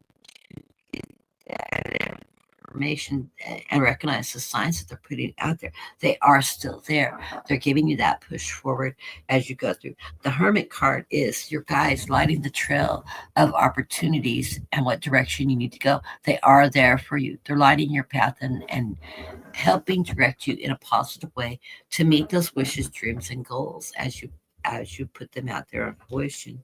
This is a period of time also that you're moving to in the future is you're going to be doing a lot of reminiscing about your past. This is a memorabilia card, the 6 of Cups. This is that emotional review of where you started from, where you came from, your roots, what has made you you to this point. I always see this a fabulous card for everybody. Um, this is a big one when we hit about 50. We start reminiscing, because we're looking forward to retirement in the future. We're looking back at our wonderful childhood. I'm 62. I still look at my childhood. You take the time to look at where you started, what, your education, your, uh, how your career started, all the different steps you took, and you take an assessment of where you've come from, what you've gone through. And then you stop and you go, wow, I've been through a lot. I didn't realize how much work I've done over this time. This is a period of time we all need to take the time to do because we need to one, recognize the hard work we put in, the lessons we've learned, all the struggles we've gone through, all the lessons we learned, and everything we've conquered in life.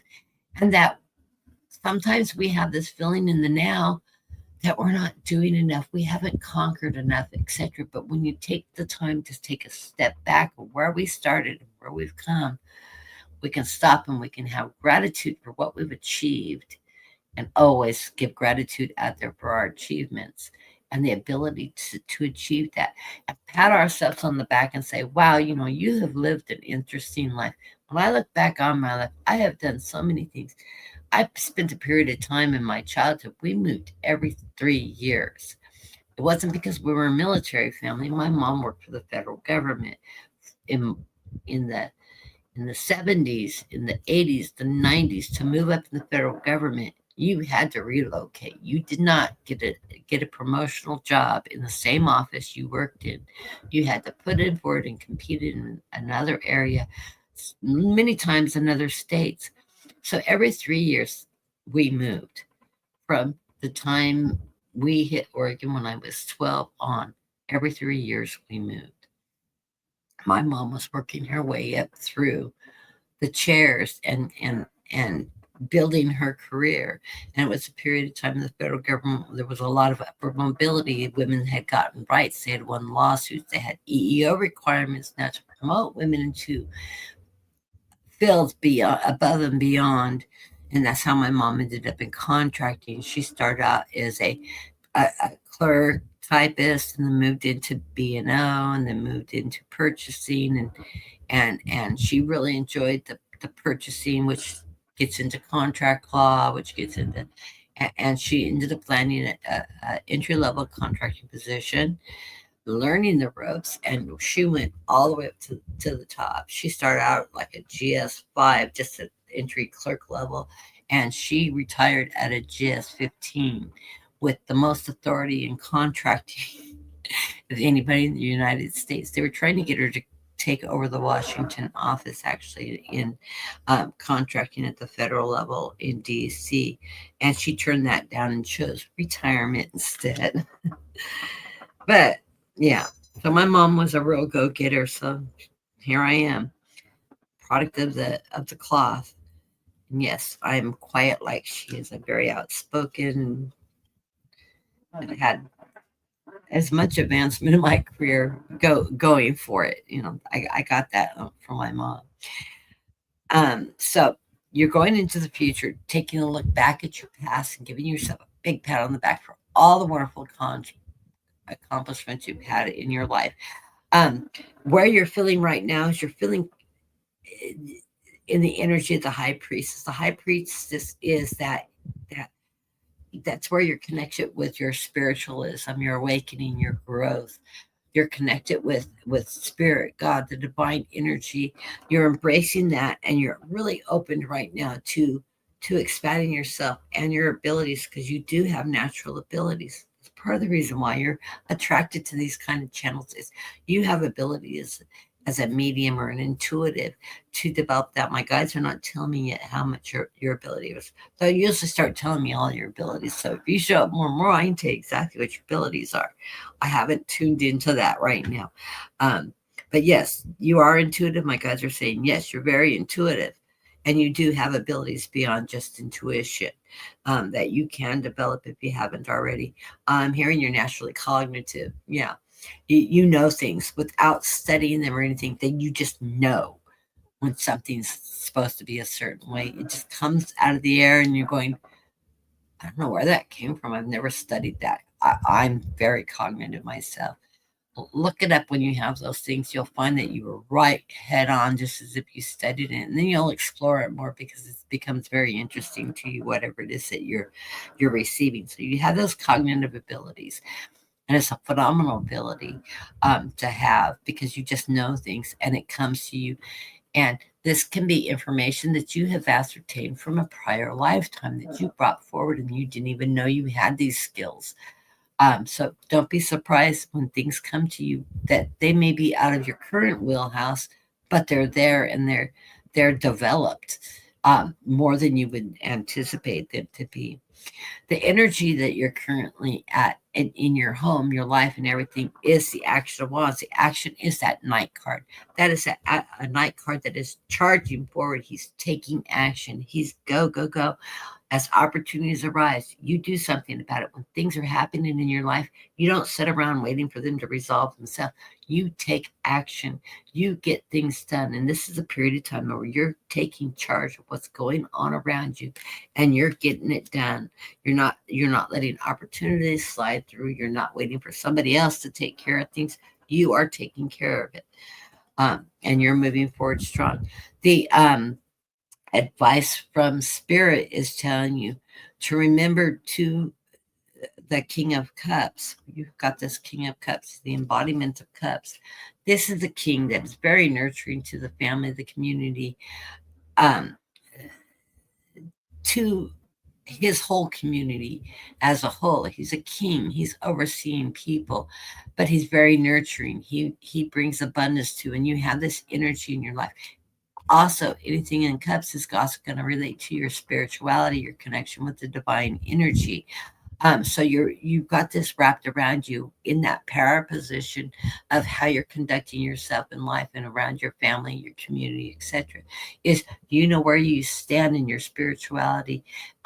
You're more than willing to help and contribute to society and those around you, and you're embodying this in as part of your part of your thing, and you're not doing this alone, because if you are married, you're also this is in conjunction to you in a relationship with somebody very close to you, because I got the inspiration cups, that's a feminine and the masculine. When you get a king putting together, this is telling me this is done in partnership.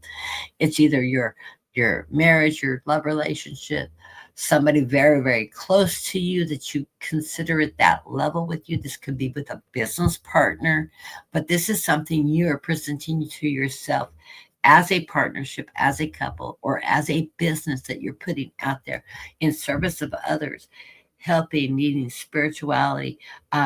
You're leading the way. It's done emotionally. It's done in contribution to your community. So you may be putting this out in some kind of public service or something within. If you belong to a church and you do a lot of charity work or anything like that, this is being addressed that way. So this is an energy that you're finding. If you're not involved with charities, you may consider getting involved with charity. You're going to find that it's very fulfilling. It's a great place to meet people and network with people. So, but you're doing this in conjunction with a life partner. It is either a life partner or business partner of some sort, somebody you are around or that you hold to that esteem. You're not in this alone. I love this marriage. It's a very, very beautiful energy with spirit all around you, help guiding you, and you've got them answering your dreams and leading you your ways. I love these cards. It's an absolutely phenomenal reading. Um, and I'm so glad you've joined our room. Please hit the like and subscribe if you're in the room and you're linking. I need the links to the algorithms to get my videos out and advertise better. Once I get moved and resettled, we're going to start doing a big push on building the channel up and getting new viewership. I'm going to start doing a lot more collaborations.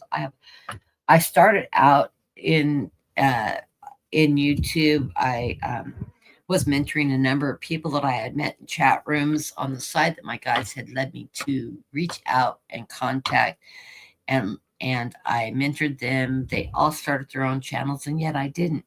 I was working with about 6 or 7 different psychics, and I was the guest on everybody's channel, and I was doing guest readings, and people got to know me through other people's channels, doing guest events and collaborating with people, even though I wasn't running my own channel. And they were all going, Kathy, you need to start a channel of your own. You're such a good reader, blah, blah, blah. So I did. My favorite forte, of course, is politics, and I love doing political readings. That's how the community reading always, the reading for the collective, always ends up with the integration of politics. I just had to stop doing politics. My son-in-law graduated law school and went to work as a prosecuting attorney in a state nearby him, which was handling some political cases. So there was a very serious conflict of interest. One, he cannot, when he was working as a prosecuting attorney, he cannot divulge what cases he's working on to me. And my son-in-law is a Taurus. Tauruses are phenomenal for rule keeping. Everything's black and white. There's rules, and law is rules. He's a phenomenal attorney too. He has now gone into private practice, but some of the cases he's worked in the office that he was working from, are still in litigation and are still being heard. And because his name all over them, um, it puts him in jeopardy and my family in jeopardy if I start touching bases on anything by accident because I don't know what's out there. I have only known what cases he's won, and he's won every case he has actually appeared in court with. I get to hear about him after the fact, after it's public. So, and I love my son-in-law.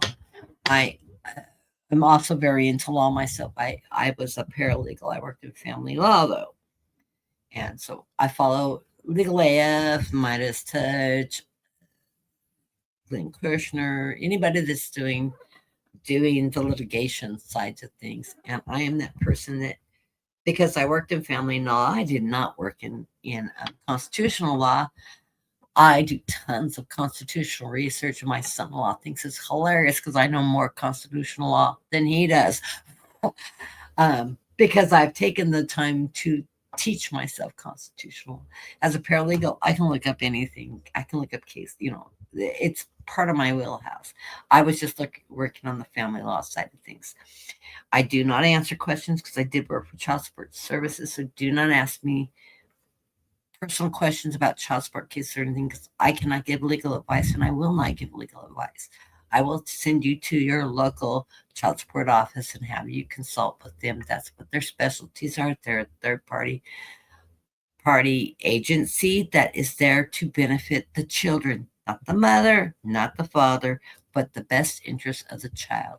And they will help you out ascertaining child support, enforcing your child support, and your arrears. So there are professionals out there that can do that.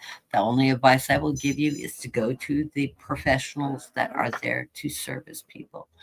I don't answer law questions. I may put my opinion out there periodically, but I don't answer law questions because I am not a licensed attorney, and nor would I open a YouTube and take and give free legal advice. That would be quite interesting for attorneys out there to do that. But I do love political readings and stuff like that. Once I get the green light from my son-in-law, I told him I really miss doing the politicals. My guides told me to stop when you pass the bar before you even land at your positions. So I did, to honor you. And he thought that was just hilarious. He thanked me too.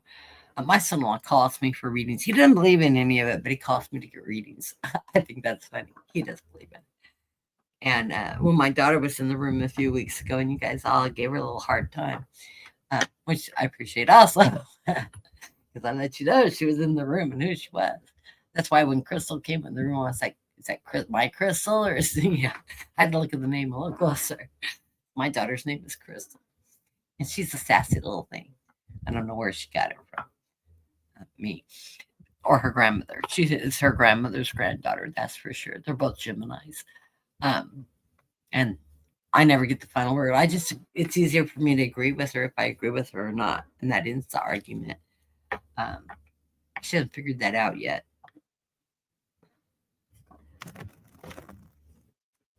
But yeah, I love her. She's a great kid. I absolutely adore my son-in-law. And I guess while she was giving me a hard time while I was reading, and after I got off, she called me. He was in the background chewing her out. Do not embarrass your mother. She's a wonderful woman and she's really good at what she does. Thank you, Brian. But yeah, I have a great son-in-law.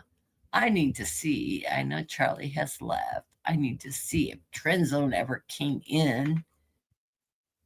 And if he didn't, we know he's still sleeping. You're still here. Yeah, I will continue to read. Even if you leave the room, I will put it in. You'll just have to go through the transcripts on the replay and look for your name. Oh, you're in Houston. Oh, well, Dean's Texan. He doesn't sound like it. I always tease him because he does not have much of a thing. Hey, Marby. Oh, I didn't know you're in Dallas, Marby. Wow, there. Yeah, Dean's from Texas also. He doesn't live in Texas now. His parents do Okay, Marby, I am going to grab you. I'm doing a 5 card double row of fives today because I can.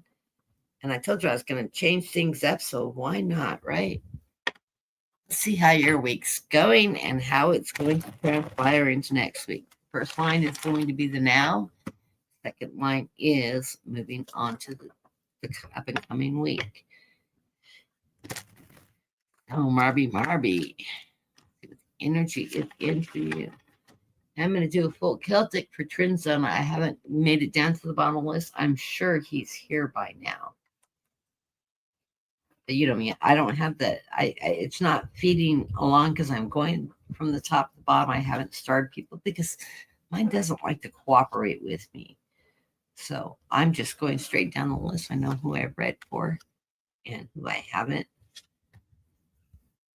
The Trinzone, if you're in the room or you're listening and you're driving around, getting to one destination to the other, I will do yours last if you're not in the room. I'll do it when I hit you in the list if you are actively in the room. He sent me a really nice donation. Well, I saw it early this morning. I don't know if he sent it last night. I didn't look to see when it went through. But he's always sending me a nice donation. So I thought, for good measure, I was just going to run him at Celtic. Oh, I love the card line underneath for you, Marby. Where's my camera? I don't know. My computer's off a little bit. See, I finally got my bookcase cleaned except for the one shelf. I was just packing in this box right here before I came on. I've got the 10 of Pentacles. So yay. You've got money coming towards you. Money is going to be abundant for you during this period of time, Marby. That time, huh? Everything's moving really quickly right now. So you got the 8 of Swords and this or 8 of Wands. Everything's moving. You're taking action, but everything's happening like a flash. Everything is falling in place during this period of time for you.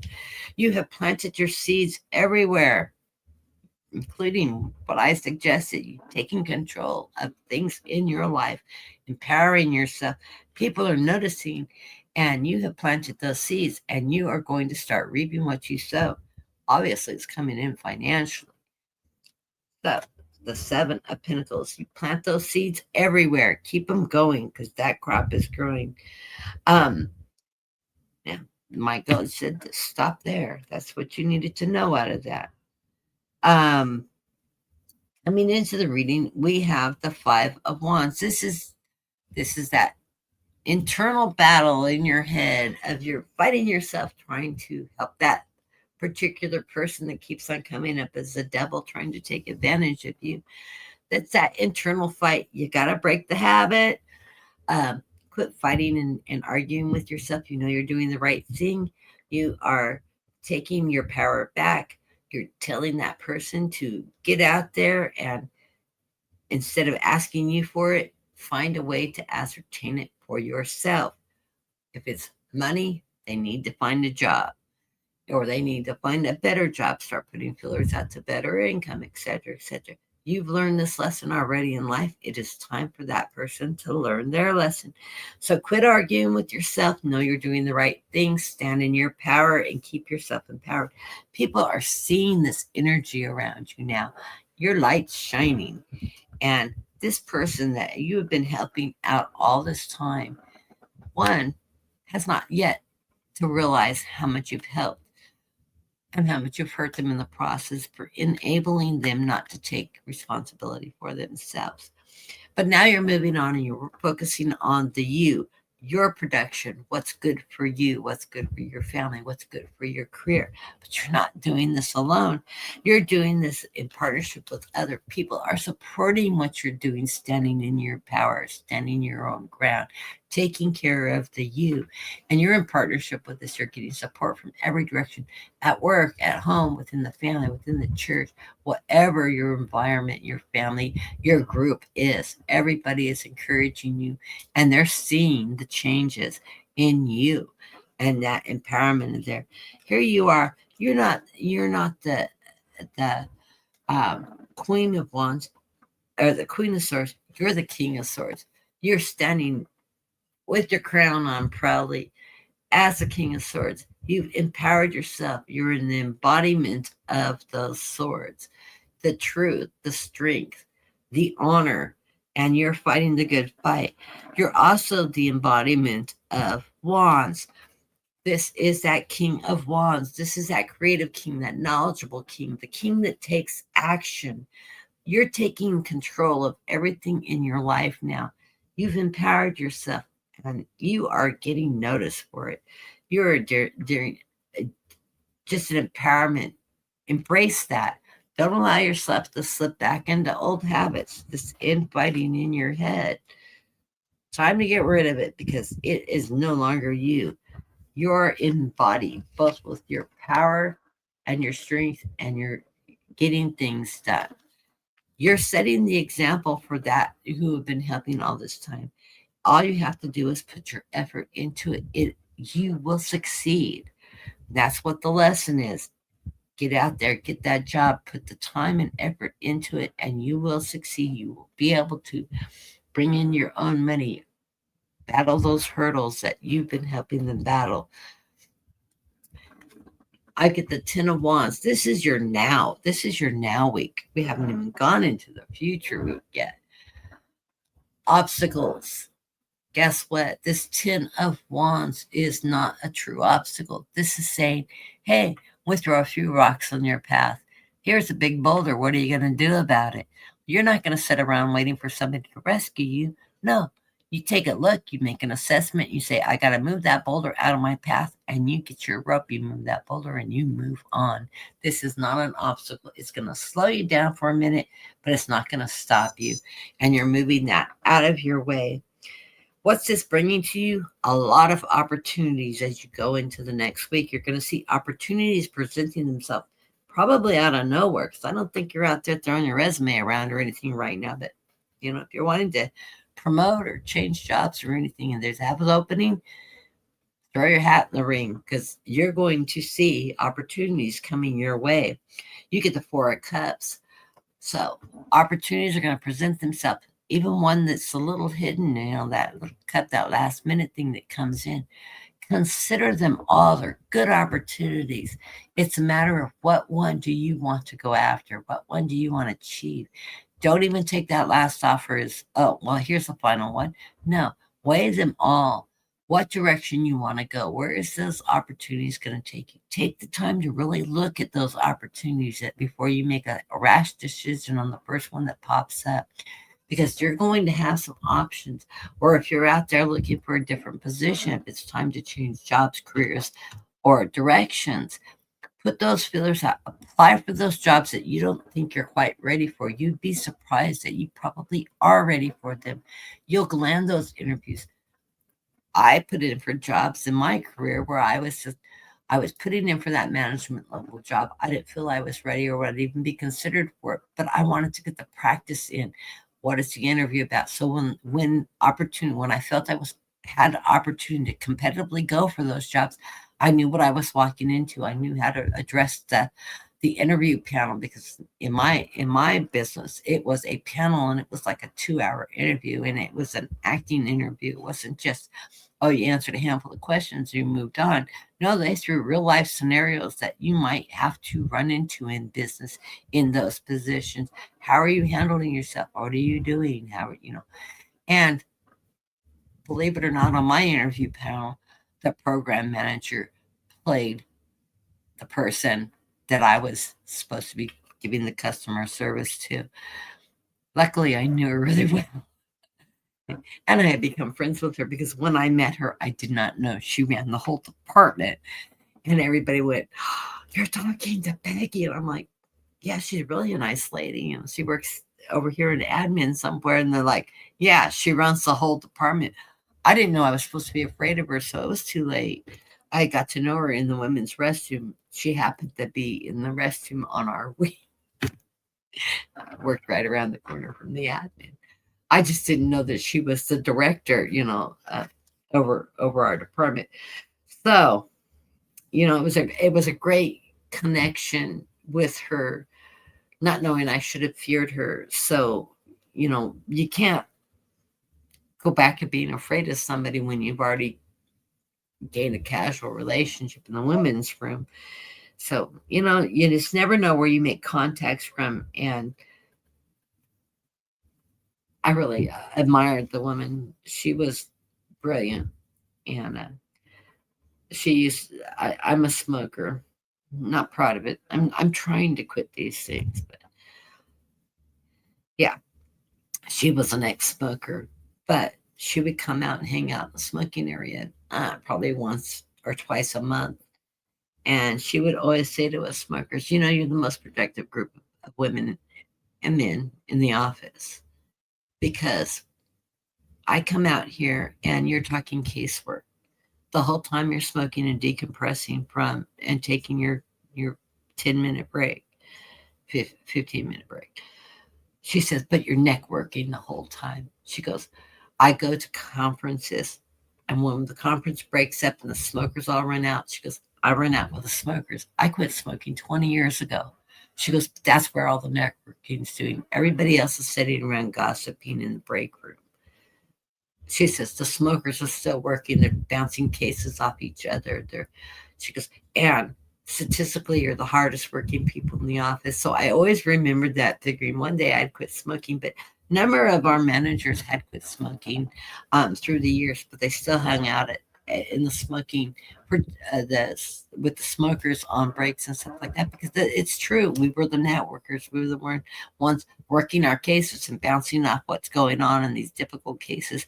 We were also the group that moved into management level positions as we went through, and we oversaw our teams. We were the team leaders. We were the trainers. We were we were in those groups. So it is funny how that dynamic happens in the office. So even if you're not a smoker and you still have a group of people that smoke, chances are, if you wander out and just sort of hang out a bit, you don't have to smoke a cigarette, and you may have to put up with some secondhand smoke.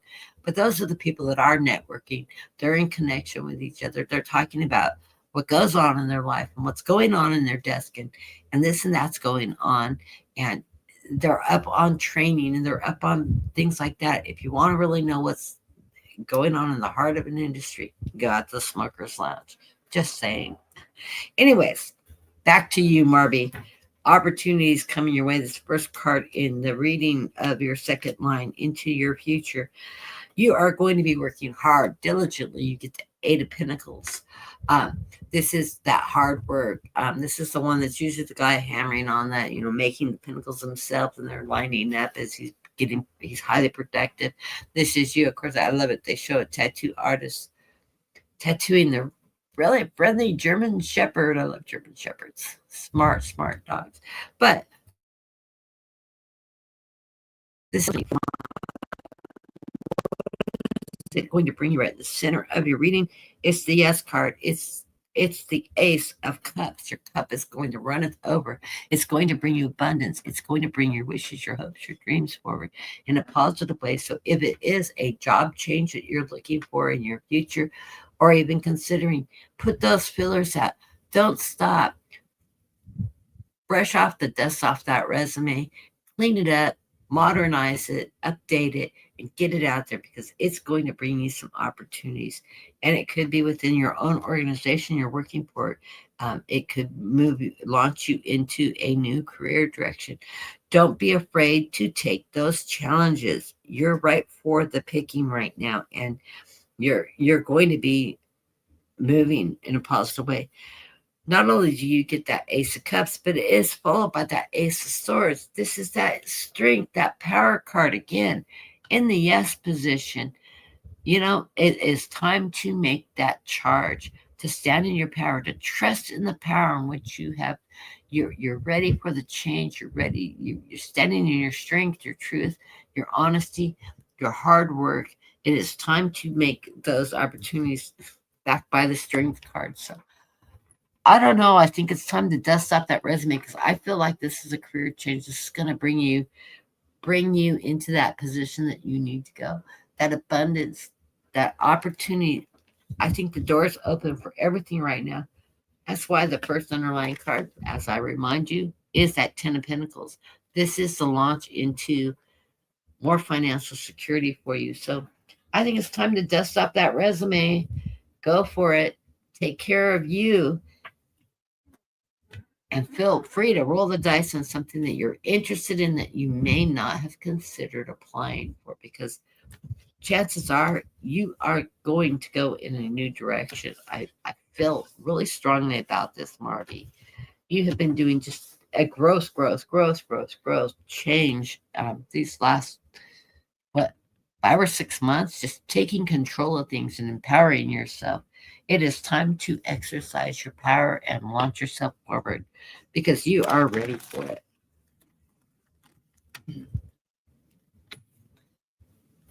And let me know. Let me know if you haven't reached out to me on, if you're on Facebook, join Messenger. If you're not connected to Messenger, friend me and tell me it's you, Marby.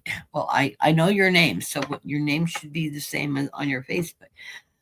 Let me know. Tag team me. We can talk. We can communicate on messengers, and you can actually hit the call button and call me. It will ring through. Your name will pop up. I know who's on the other end. I will answer the phone. I go nowhere without my phone. I'm a diabetic, and my diabetic pump is tied to my phone, so I don't lose it. Although right now it's in my bedroom on the charger because it was almost dead. But it's charging right now. But I always have it with me. So, and my husband and I go out dancing, or at least he does. Sometimes I do on Fridays or Saturdays whenever the band is. I haven't been going lately because I've been too busy moving and I'm too tired to go dance.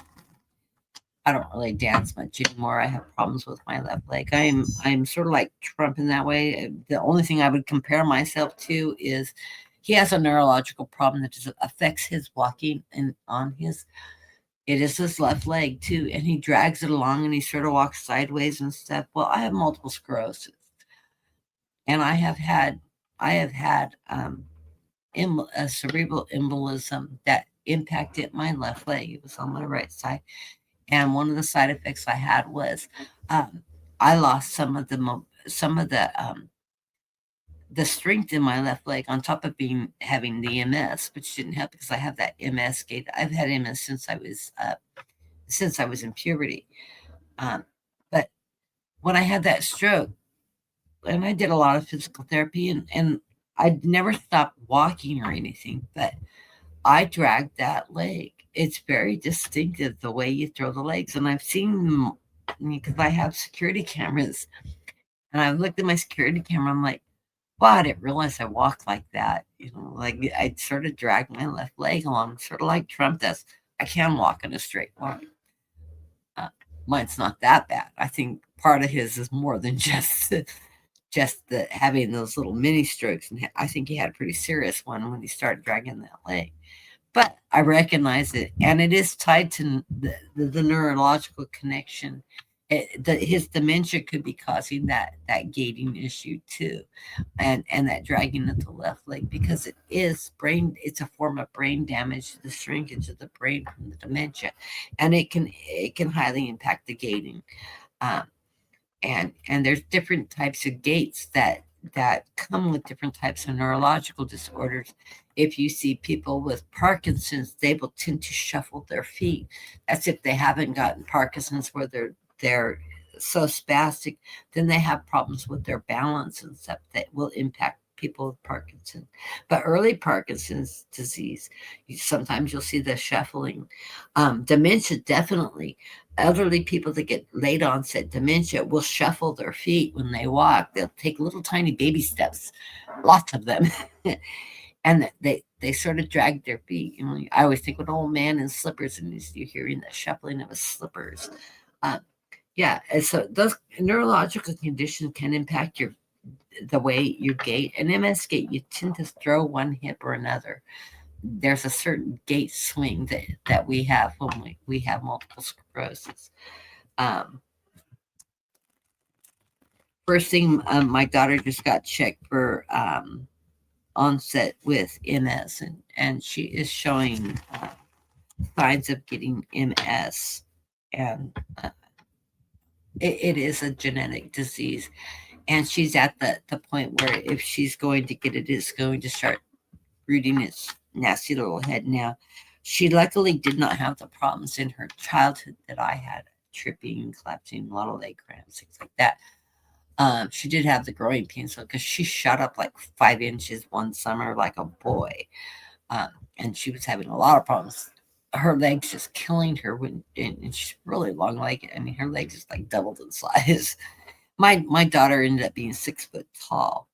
And then she was in a car accident. She stands about 5'11" now, maybe 5'10", and she's barely taller than me now. But it's because she had serious back injuries that had compressed her back, and she goes to the chiropractor and gets some work done on her back. She'd be about 2 inches taller. She did for years, but and she's always like, "Oh, my back is just killing me." I said, "You will make a chiropractor appointment and have your back popped and stretched. You'll feel much better." She never gets around to doing it.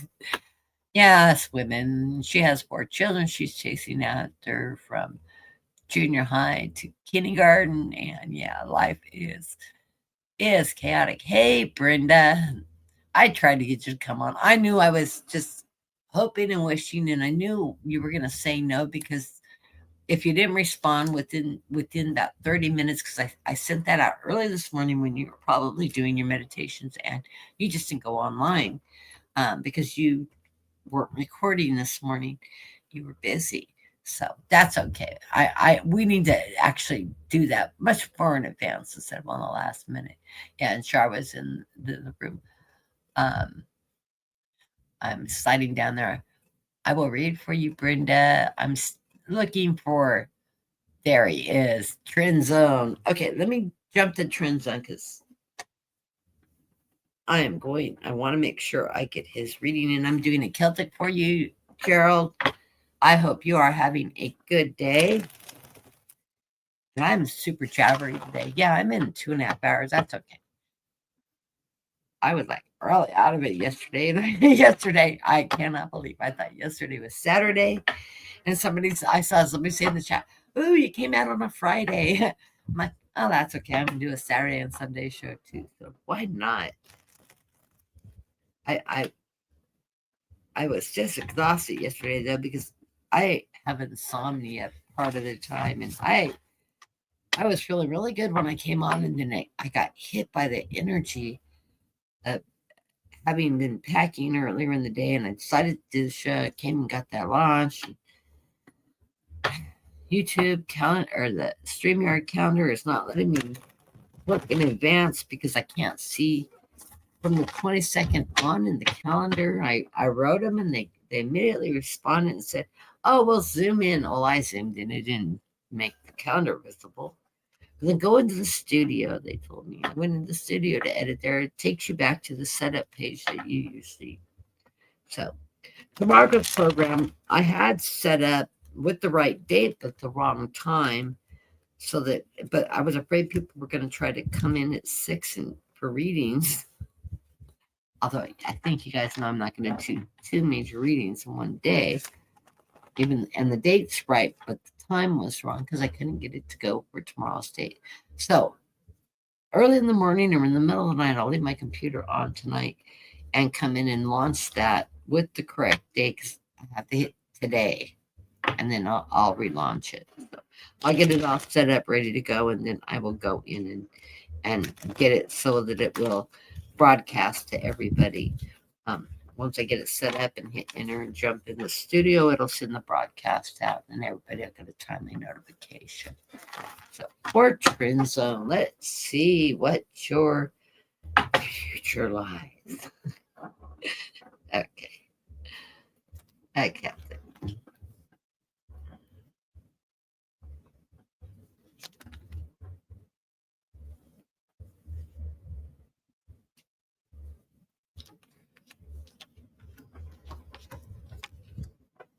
Ooh, got 2 cards.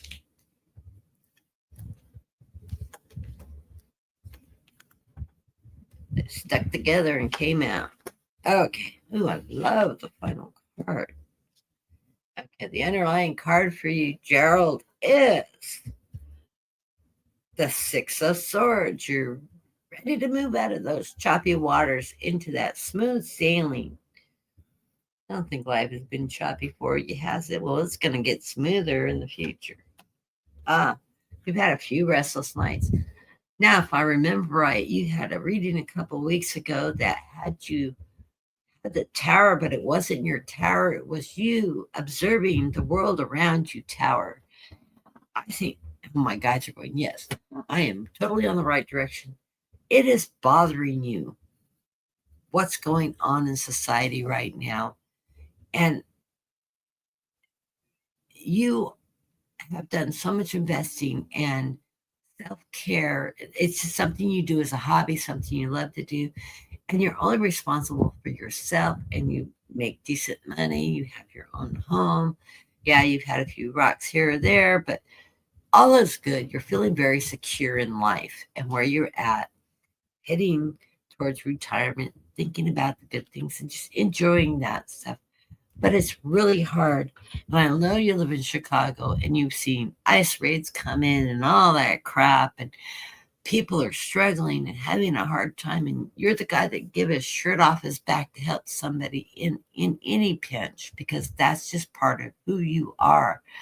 But it is really keeping you up at night, some of the struggles that you're seeing people go through.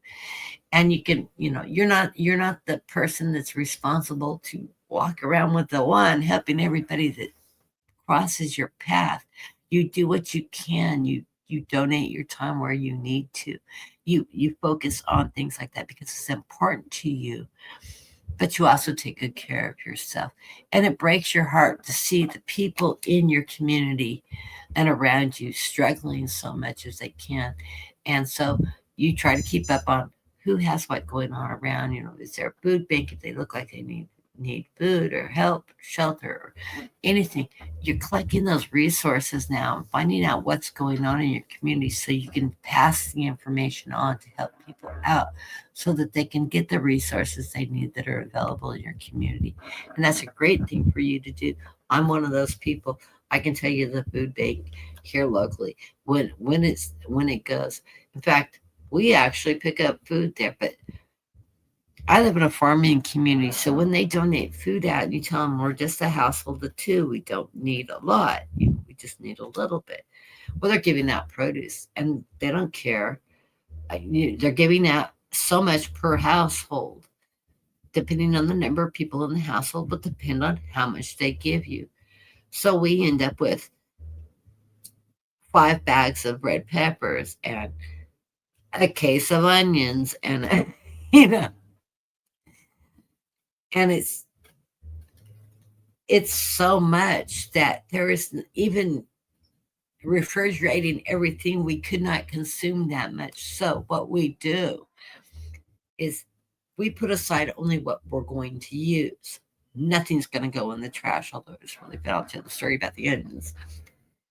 Nothing's going to go in the trash. And then I have neighbors all around me. I have neighbors next door. She's handicapped. Her son's off in college. I found out because I haven't seen her, and I asked her. She's, I'm not sure. She's in a wheelchair, and her sister's now taking care of her.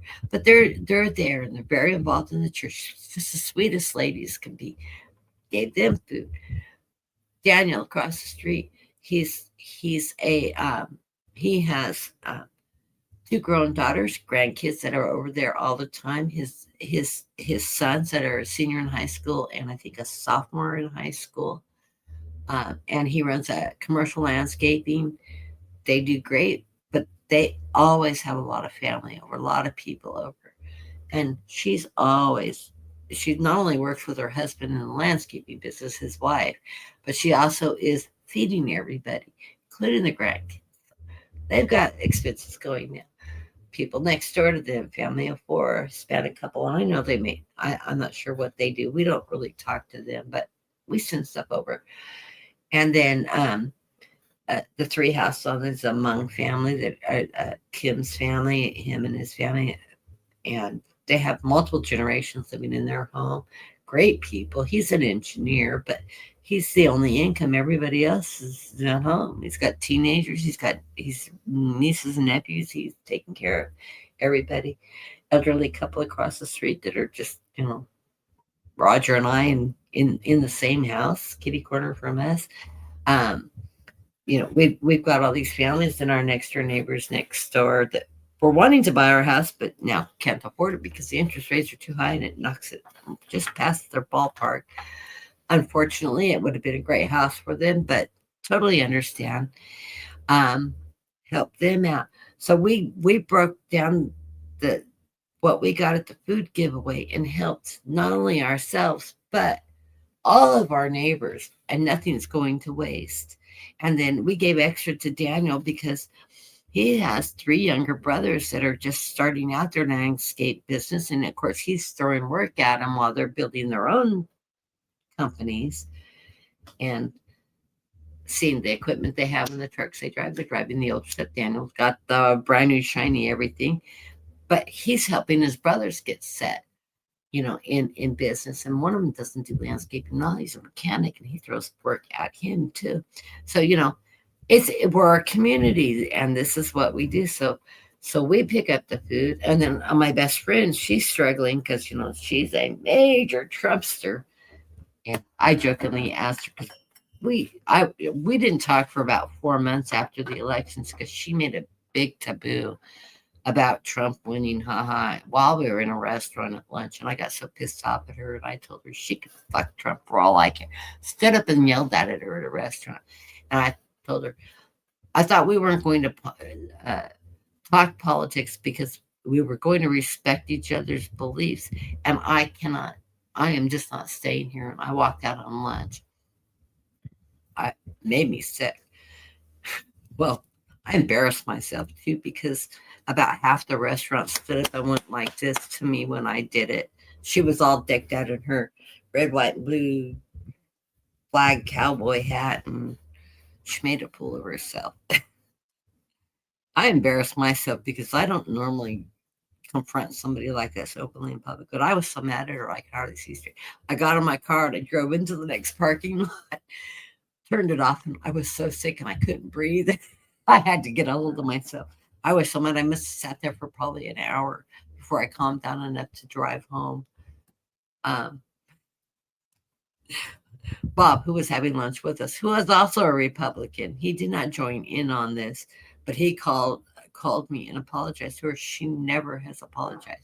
I finally just forgave her because I missed her so much because we're really good friends. But I help her out now. And she is really, truly struggling. So I said to her a few weeks ago, jokingly, as she's complaining about how tight it is and how slow business is in the economy, the cost of food, and she's just barely bringing in enough business now because she's lost a lot of business because people she does alterations for a living. And even the rich people aren't coming to get everything altered anymore because they're getting tighter on money. And I said, so how's president working for you?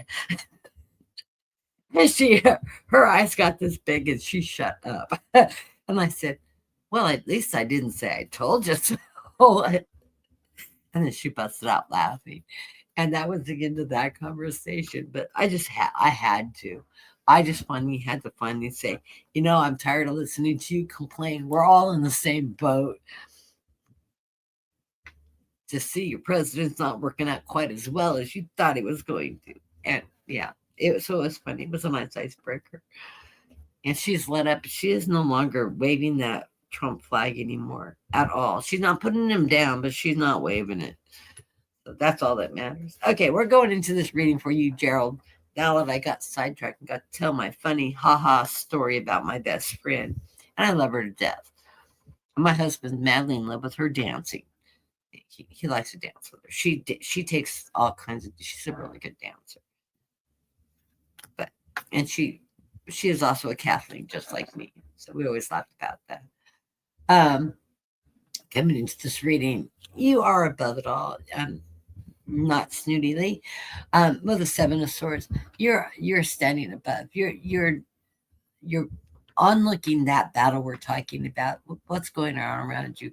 Yeah, the fight's going down on the ground, and you're above it all. Nobody's getting you in this attack towards the world. You're just you're stable in your energy, but that source, you're standing in your power. You know you've done the things you need to do to take care of you, and you're willing to help other people around you, just not the people that just will walk up there and expect a handout just because they decided to cock their head a little bit like a neighbor and demand you do stuff for them when all they had to do is ask nicely. You might have wanted to help, but to demand of you something that's not your responsibility. A whole nother story. Okay.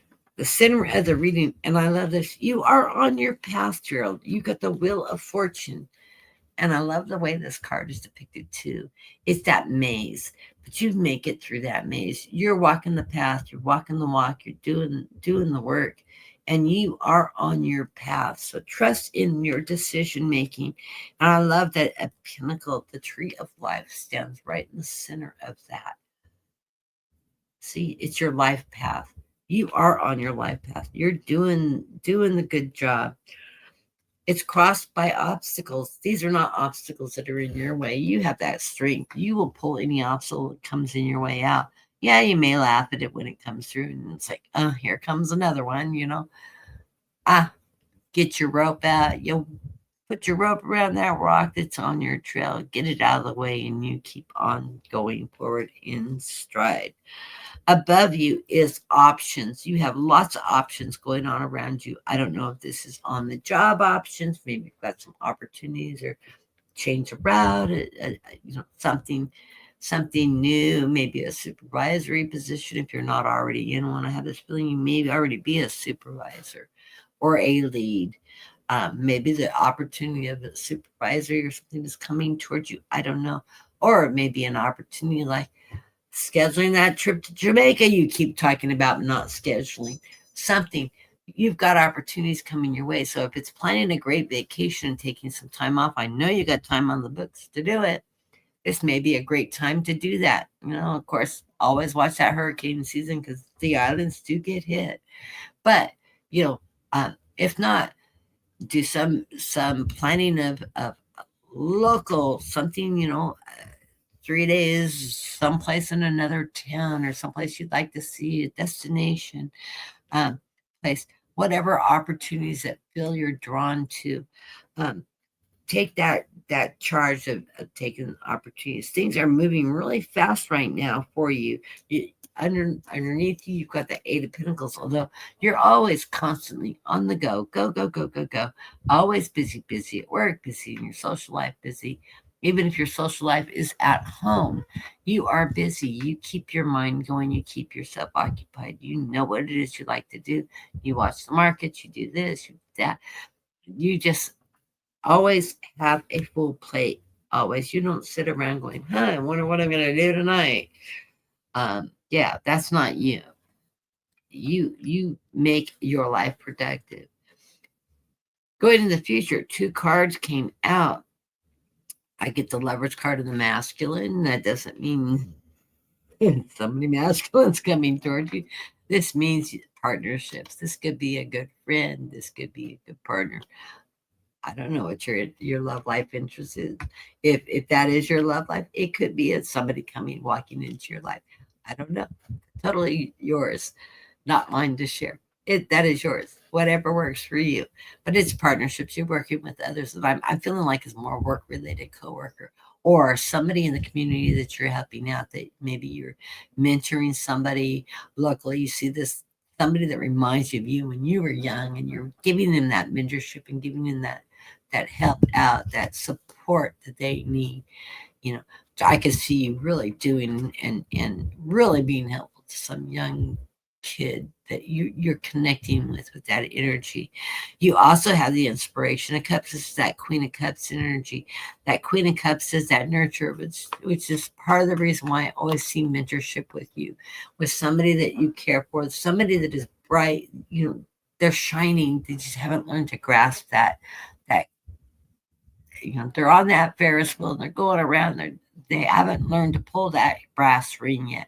You're going to help them find that brass ring, whatever their niche is, and give them the support and encouragement to reach reach out and grab for that golden ring, that brass ring, to make a difference in their life, because you're that type of person that you're going to see that in another person and want to help bring that forward in them.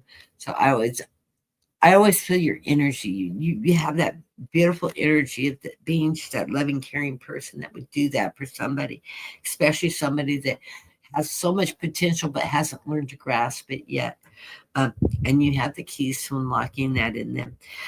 Where you're feeling right now is you get that action of cups. That is that knight of cups. It is that slow moving knight, but that steady knight, that knight that has abundance in their life, that is willing to put themselves out emotionally for other people and be supportive for them in society. You also do not hesitate um, in your environment to realize that you're not the perfect person, as although we like to think to. So, and that people that aren't serving a good purpose and healthy for you in your environment, you're not afraid to sever those ties because they're no longer working in your life. And it's sometimes we just need to sever ties with people that are not healthy for us to be around. So, you know, cut those ties off from people that are over needy, over tapping, and realize that you don't have to carry that energy with you. It is not your job to carry that energy in the world. Just cut that umbilical cord that they're trying to attach themselves in that kind of relationship with you, because that's not what you're about. You're not there to carry the world and that on the shoulder. You're help to put yourself out there for people that you see the need to help. Um, Bringing positiveness into somebody that may be struggling out there and not having that encouragement. You're that cheerleader person, that mentor that's going to help somebody see their potential, that can reach their potential, and you're just going to help them, direct them to it. You're not going to do it for them or provide it for them. You're going to help them achieve it. um, you reap what you sow. You get the Seven of Pentacles. And Mr. Midas touch, you always have pentacles in your reading coming in from one direction or another. It's one of the underlying cards I didn't pull for you as I'm looking at the bottom of the deck. Is that Ten of Pentacles that would have come up under that sleepless nights with the Four of Swords, that reflecting your battles, but as your foundation. You've learned so many lessons through your life, and you have those to put out there and help others. Oh, I'm sorry. Another underlying card that I missed because I just didn't dig down far enough. My guys are saying pull them, pull them, pull them. It's the sun card. Sun shining on you. Of course it is. Okay.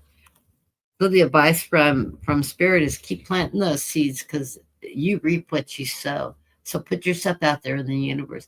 Be a mentor to others. Be helpful to others in your community when you see that it is the right thing for you to do because you choose to do it, not because you have to do it, because you choose to do it.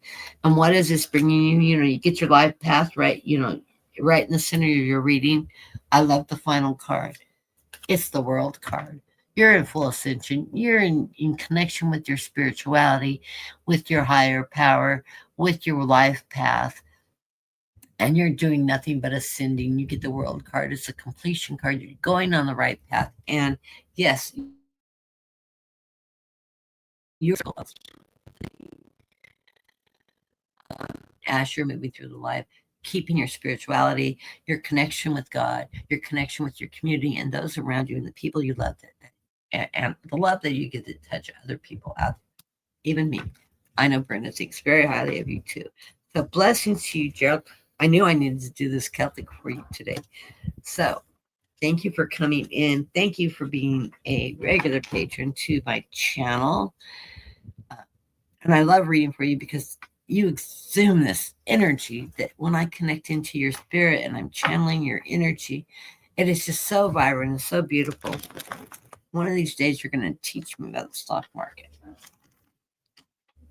Does that make me? And I'm really good with numbers, but I've never learned to deal with the stock market. I can tell you why the economy in the 70s was so great and what was good about it. But stock market, no. I understand the economics. I do not understand the stock market whatsoever. All I know is it's too easily manipulated by the orange, whatever you want to call him.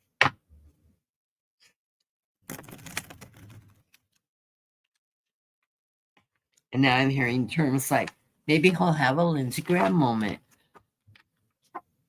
or a Mitch McConnell moment. I think it's more apt to be a Mitch McConnell moment than a Lindsey Graham. I think Mitch is being, he's got one foot on in the body attached to a cord, and he's got one foot on the other side waiting for somebody to sever the umbilical cord, which is called a life support system. And yes, he is getting hospice care in his home. They've talked to somebody, one of the reporters camping outside of his estate, talked to one of the overnight staying nurses, which would be hospice care. And hospice care is in the life care in the last 6 months of life. My chances are he is on life support in home, and he has got a hospice nurse that is there attending him 24/7, probably more than one, because someone's got to relieve her periodically. But I think after recess, after the recess, as close to possible to the midterms as we're getting, because we're something like 75 to 80 days before, so we're so close to midterms. He was retiring this year. They will announce it. They're not going to put somebody in a seat in the interim because there's just not enough time before midterms to get somebody in there and all that. What it will do is it'll stop from somebody voting for him in committee when he's not even conscious enough to discuss having a proxy vote for. Luckily, they did not get rid of that rule on the floor, though, so they can't go out and throw a vote in for him on the floor on any issue to get that extra vote that tips the balance. No proxy votes on the floor, but they do it in committees to pass whatever it is they want to pass in committees so that it will reach the floor. Anyways, enough about that. I need to do a reading for Brenda, who is, even if she's not in the room, she knows she's the last reading. My dear sweet Brenda, who's been busy, busy, busy. Drawing Brenda's tarot tomorrow at, let's see, 11, 12, 2 o'clock Eastern time, 11 o'clock Pacific time, and you fall between, do the math. Going to be 3, 4, 5, no, the other direction. 3, 2, 1, noon, 11 Eastern time, or 11 Pacific time, 11, 12, 13, 12, 1, 2, 2 o'clock Eastern time, 11 o'clock Pacific time. Boy, that backwards math is getting me today. Okay, well, that's because I've been on for 3 hours. A quick 3 cards for Brenda, because she's going to yell at me for reading for 3 hours, because this is going to zap my energy big time. So I'm going to have to go sit down and rest for a little bit, get my second wind, and I'm going to try to finish my office. Oh my God, another book. No, that's okay. I've got most of my office. A lot of it's right here. This is the office stuff. All the sewing stuff is out there. I've got to get the sewing table out of here and my dresser back into my bedroom. And the sewing stuff out of my bedroom that I had stored in that closet that I pulled out needs to come back into this room, along with all my fabric that's sitting just outside the door. I just don't have any place to stack it in here, and I need to get rid of this sewing table because I'm not taking it with me. So for Brenda, of course, Brenda is working in the energy of her higher self coming into this reading. This is funny. And tomorrow, while she's working in her higher self in a connection with her guides and whatnot, and her channeling all the beautiful energy, she is working in partnership with that would be Ann Ellis, who works in partnerships on her Sunday readings tomorrow with her. There will be a few obstacles. There always are when we're doing readings, but nothing she can't handle. She's a little turtle running out to the sea to get into that big, beautiful world of life out there. There is a seagull trying to stalk the crowd, get in the way, maybe cause some obstacles during the day for her, but no, seagull's not going to get anybody. She's going to make it ashore, and she's going to do what Pisces do. we go with the flow and run with the tide. Brenda is laughing. I can hear her laughing. She's chuckling. Funny, funny, funny. I love you, Brenda. And we got to get a date together so we can do a reading sometime during the middle of the week because I've been really wanting to work with you again. I always love working with you. Let's look at the underlying readings for your cards. Of course, you get the Page of Pentacles, letting you know your finances are just fine. Everything you're doing is bringing the right amount of money and abundance into your life. Don't worry about it. You're on the right track. Options are coming forward and something you have in the works. My guides are saying something in your personal life that you're planning to do. They're going to go through. You're going to have a couple of options. So I don't know what it is. If you're looking for a mini vacation for you and your husband to go on, or an event you've been wanting to attend, or something in that line, but the opportunities are going to be there, and they're going to have a couple options on date times, etc., to do this. So watch out for that coming your way, because I think it's going to be something fun. And this is going to be the end of your current cycle that you've been working in, the energy you've been working in, and a time for rebirth. So this is the end of the cycle for the period of time in this month. And you will be starting a new cycle, moving through this new phase. I'm feeling like this is happening along with the eclipse coming. It's a lunar eclipse, which is, I believe, today.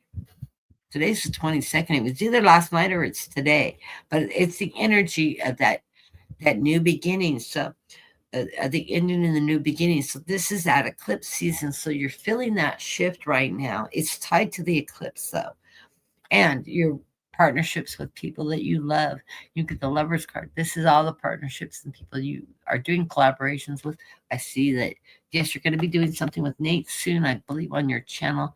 I haven't looked at your community page. I need to look at that, your community page. But as you know, if anything happens, you need some backup, give me a buzz. I'm always available. If Anne gets tied up in life, because I know Anne has family and grandchildren and all that in her realm, let me know. Anyways, I always love your cards. They're always good. They make sense. Stay in your higher power, stay in your partnerships with all the people that you work with in our community, and the people that also work to come in for the readings in our community. I will be on to watch you tomorrow. If I'm going to have to set my alarm, because sometimes I get busy about, that time of day, because it's 11 for me. So it's still morning. It's usually when I should be taking a break and getting another cup of coffee and eating something, because when I get up moving and packing and stuff, I sort of drive my blood sugars down. So anyways, so I need to take care of myself in that regard so I don't lose energy. It has been a blessing reading for everybody today. Thank you for joining the channel. Crystal Roberts, Miss Roberts, Crystal, anyways, and give me a little bit of, is that my daughter? Not my daughter, but thank you for coming in, unless she's using an old friend's last name. I don't think it was my daughter. Anyways, thank you for coming in. I knew you were in the room, Trend Zone. I had planned on doing a Celtic. I announced that first thing when I came on. Just Tammy and I in the room. Anyways, blessings to you all. You have a wonderful evening, and have a really good tomorrow. I will be on at 3 o'clock Pacific time, 4, 5, 6 Eastern. And come join me. We are going to be doing, I believe, well, I set a show up. I canceled it because I couldn't get the date to go up right. I will be resetting that. If I'm whenever it is I wake up in the middle of the night, I will relaunch it then, because my StreamYard is not letting me see the calendar past the 15th. It's got it blocked, and it's only allowing me to put today's date in for an up and coming show. I talked to StreamYard. They said, try zooming in. Well, I zoomed in. All I got is it blocked, enlarged, blocked, or I couldn't move the calendar up to get the last 2 dates. So I will set that for tomorrow. I'm going to have to load it on. I'll set up the page, and then I will confirm the date and go ahead and get it out as soon as after midnight, and it'll let me say today's date in the future. So I'll get that out. I'll probably be up at midnight still. I usually am, unless I get lucky enough to fall asleep early. It doesn't happen often. It's usually 2 or 3 days I get good sleep, and then I have an insomnia day, um, which was Thursday night, which was why I was so tired when I was reading Friday. I didn't realize how tired I was until I got online. I'm gonna have to go back and rewatch it because I know I was really tired. I talked about soup twice, and I was telling Dean about it, and I said, I wonder why my guys kept on talking about soup. First, they had me talk about mushroom soup, a mushroom soup recipe I used to make. And then it was tomato soup. I remember tomato soup came up. And I went, that's sort of funny because mushrooms are high in magnesium and vitamin D. And I crave mushrooms. Uh, and I eat a lot of mushrooms, but I'm out of mushrooms right now. Dean goes, well, you're just supposed to make some of that mushroom soup. It sounds really good. You've told me that recipe a couple of times. And I went, yeah, but I don't have the money to go down and buy a pound of mushrooms right now. So after I go grocery shopping, I will make that soup because I really love it. I should publish a recipe because it is a but if you like mushrooms, it's not like your cream of mushroom soup out of a can type stuff. This has got mushrooms and garbanzos and kidney beans, and it's a vegetarian restaurant, but I usually chop up some garbanzo and put it in. It's fabulous. And a whole pound of mushrooms, and then you use the small pasta, whatever you have in your cupboard, bow ties. I usually use shells because I always have a bag of shells in there. Shells, whatever, or just bits and pieces of leftover pasta from whatever pasta you have left in your cupboard where you didn't use it all. Throw it in the soup, about a half a cup, and and you just cook it in the broth, and it is the best soup. And it's got an Italian profile, and it's funny because it was one of the dishes I made my husband. He was hemming and hawing about asking me out, and he was having a hard time asking me because he's really shy in nature too, as somebody he likes. And he said he had mentioned the Italian restaurant that they had just opened up next door. It was called The Mission because it sort of looks like a church building. And I said, oh, yeah, but I can cook a lot better Italian food than they serve there. He was trying to ask me out to take me there. But I cook a lot of Italian. And I said, oh, why don't you come over? I'll make you dinner. You like Italian? I'll make you dinner. Better than you'll get there. And of course, everybody at the table knew that this was happening. They were all setting us up. It was all of his friends and my friends in the mix of we didn't know each other. We knew of each other. But his boss, his business partner and I had been friends for years. I just never had met him. And he had figured out I was the cute little redhead he had been talking about for a couple of months. They couldn't figure out who it was he was talking about until they finally figured out it was me. And then matchmaker went on between my friends and his friends and a bunch of mutual friends. And boom, they were setting us up. And we were at a table of about 15 people when he was trying to embarrassingly ask me out. And as soon as I said I was making dinner, half the table goes, he'll be there. What time? My husband, new boyfriend, didn't know it at the time, was beat red. Totally embarrassed. Bill, his business partner, set the time he would show up and make sure he would be there. Of course, called him about an hour and a half into it to make sure he didn't need an out. Yeah, good backup, man. That was obvious. And I knew Bill. So that's how, and that soup, he ate 2 giant bowls of that soup. It is really good soup. But it has garbanzo beans in it. Well, I later found out, that's the second or third time I made it when we'd been together, that he really cannot stand garbanzo beans. He doesn't like the way they taste, and he absolutely cannot stand the texture of them. So I never made that soup again for him with garbanzos in it. I substituted other beans. But I thought it was funny that every time I made it, he'd eat at least 2 bowls of it because the soup is really good. He just doesn't like the garbanzos. If I just leave those out, it'd be phenomenal. So I always thought that was funny. That's the story I tell him on the soup. It was quite the dinner because I made lasagna, I made calamari, I made an Italian antipasta, the cheese, the sliced tomatoes, the whole 9 yards. I made fresh garlic bread. It was quite a feast and not enough food for a crowd. Thank God the crowd didn't show up with him. That would have been embarrassing. But the dinner, it was like at 6 o'clock, which was fine. And we sat and we talked and we talked and we talked. And before you know it was 4 in the morning. He of course he's always on call. He got no calls while he was at my house. Um, he went home and he crashed and he didn't get any calls until about 10 o'clock in the morning the next morning because Bill was up on the property and he always stayed when he was in town property. So Bill knew what time he came in. He was actually surprised he came home on a first date. But no, we had sat up all night talking, and it's funny because we had so much in common. It was like we grew up with the same group of friends, running in the same crowds and everything, but in different states. We had very parallel teenage years and stuff like that.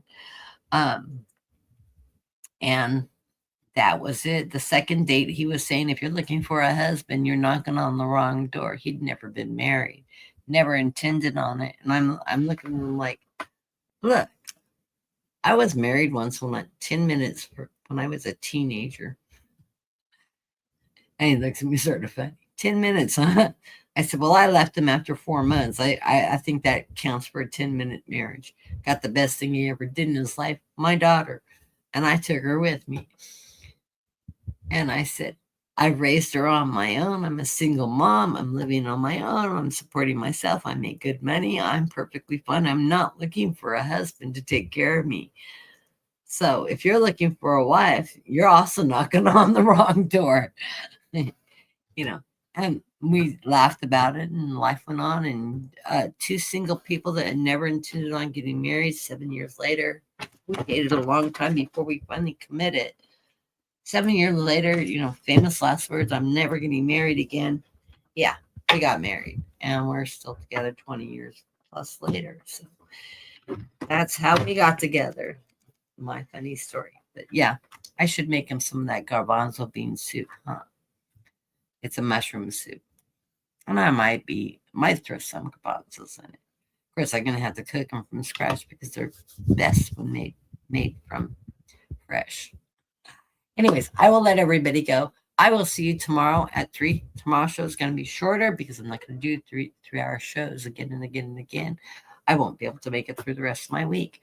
But we're doing Oracle's only postcards and a little bit of chit chat in between because, I don't know how to shut up.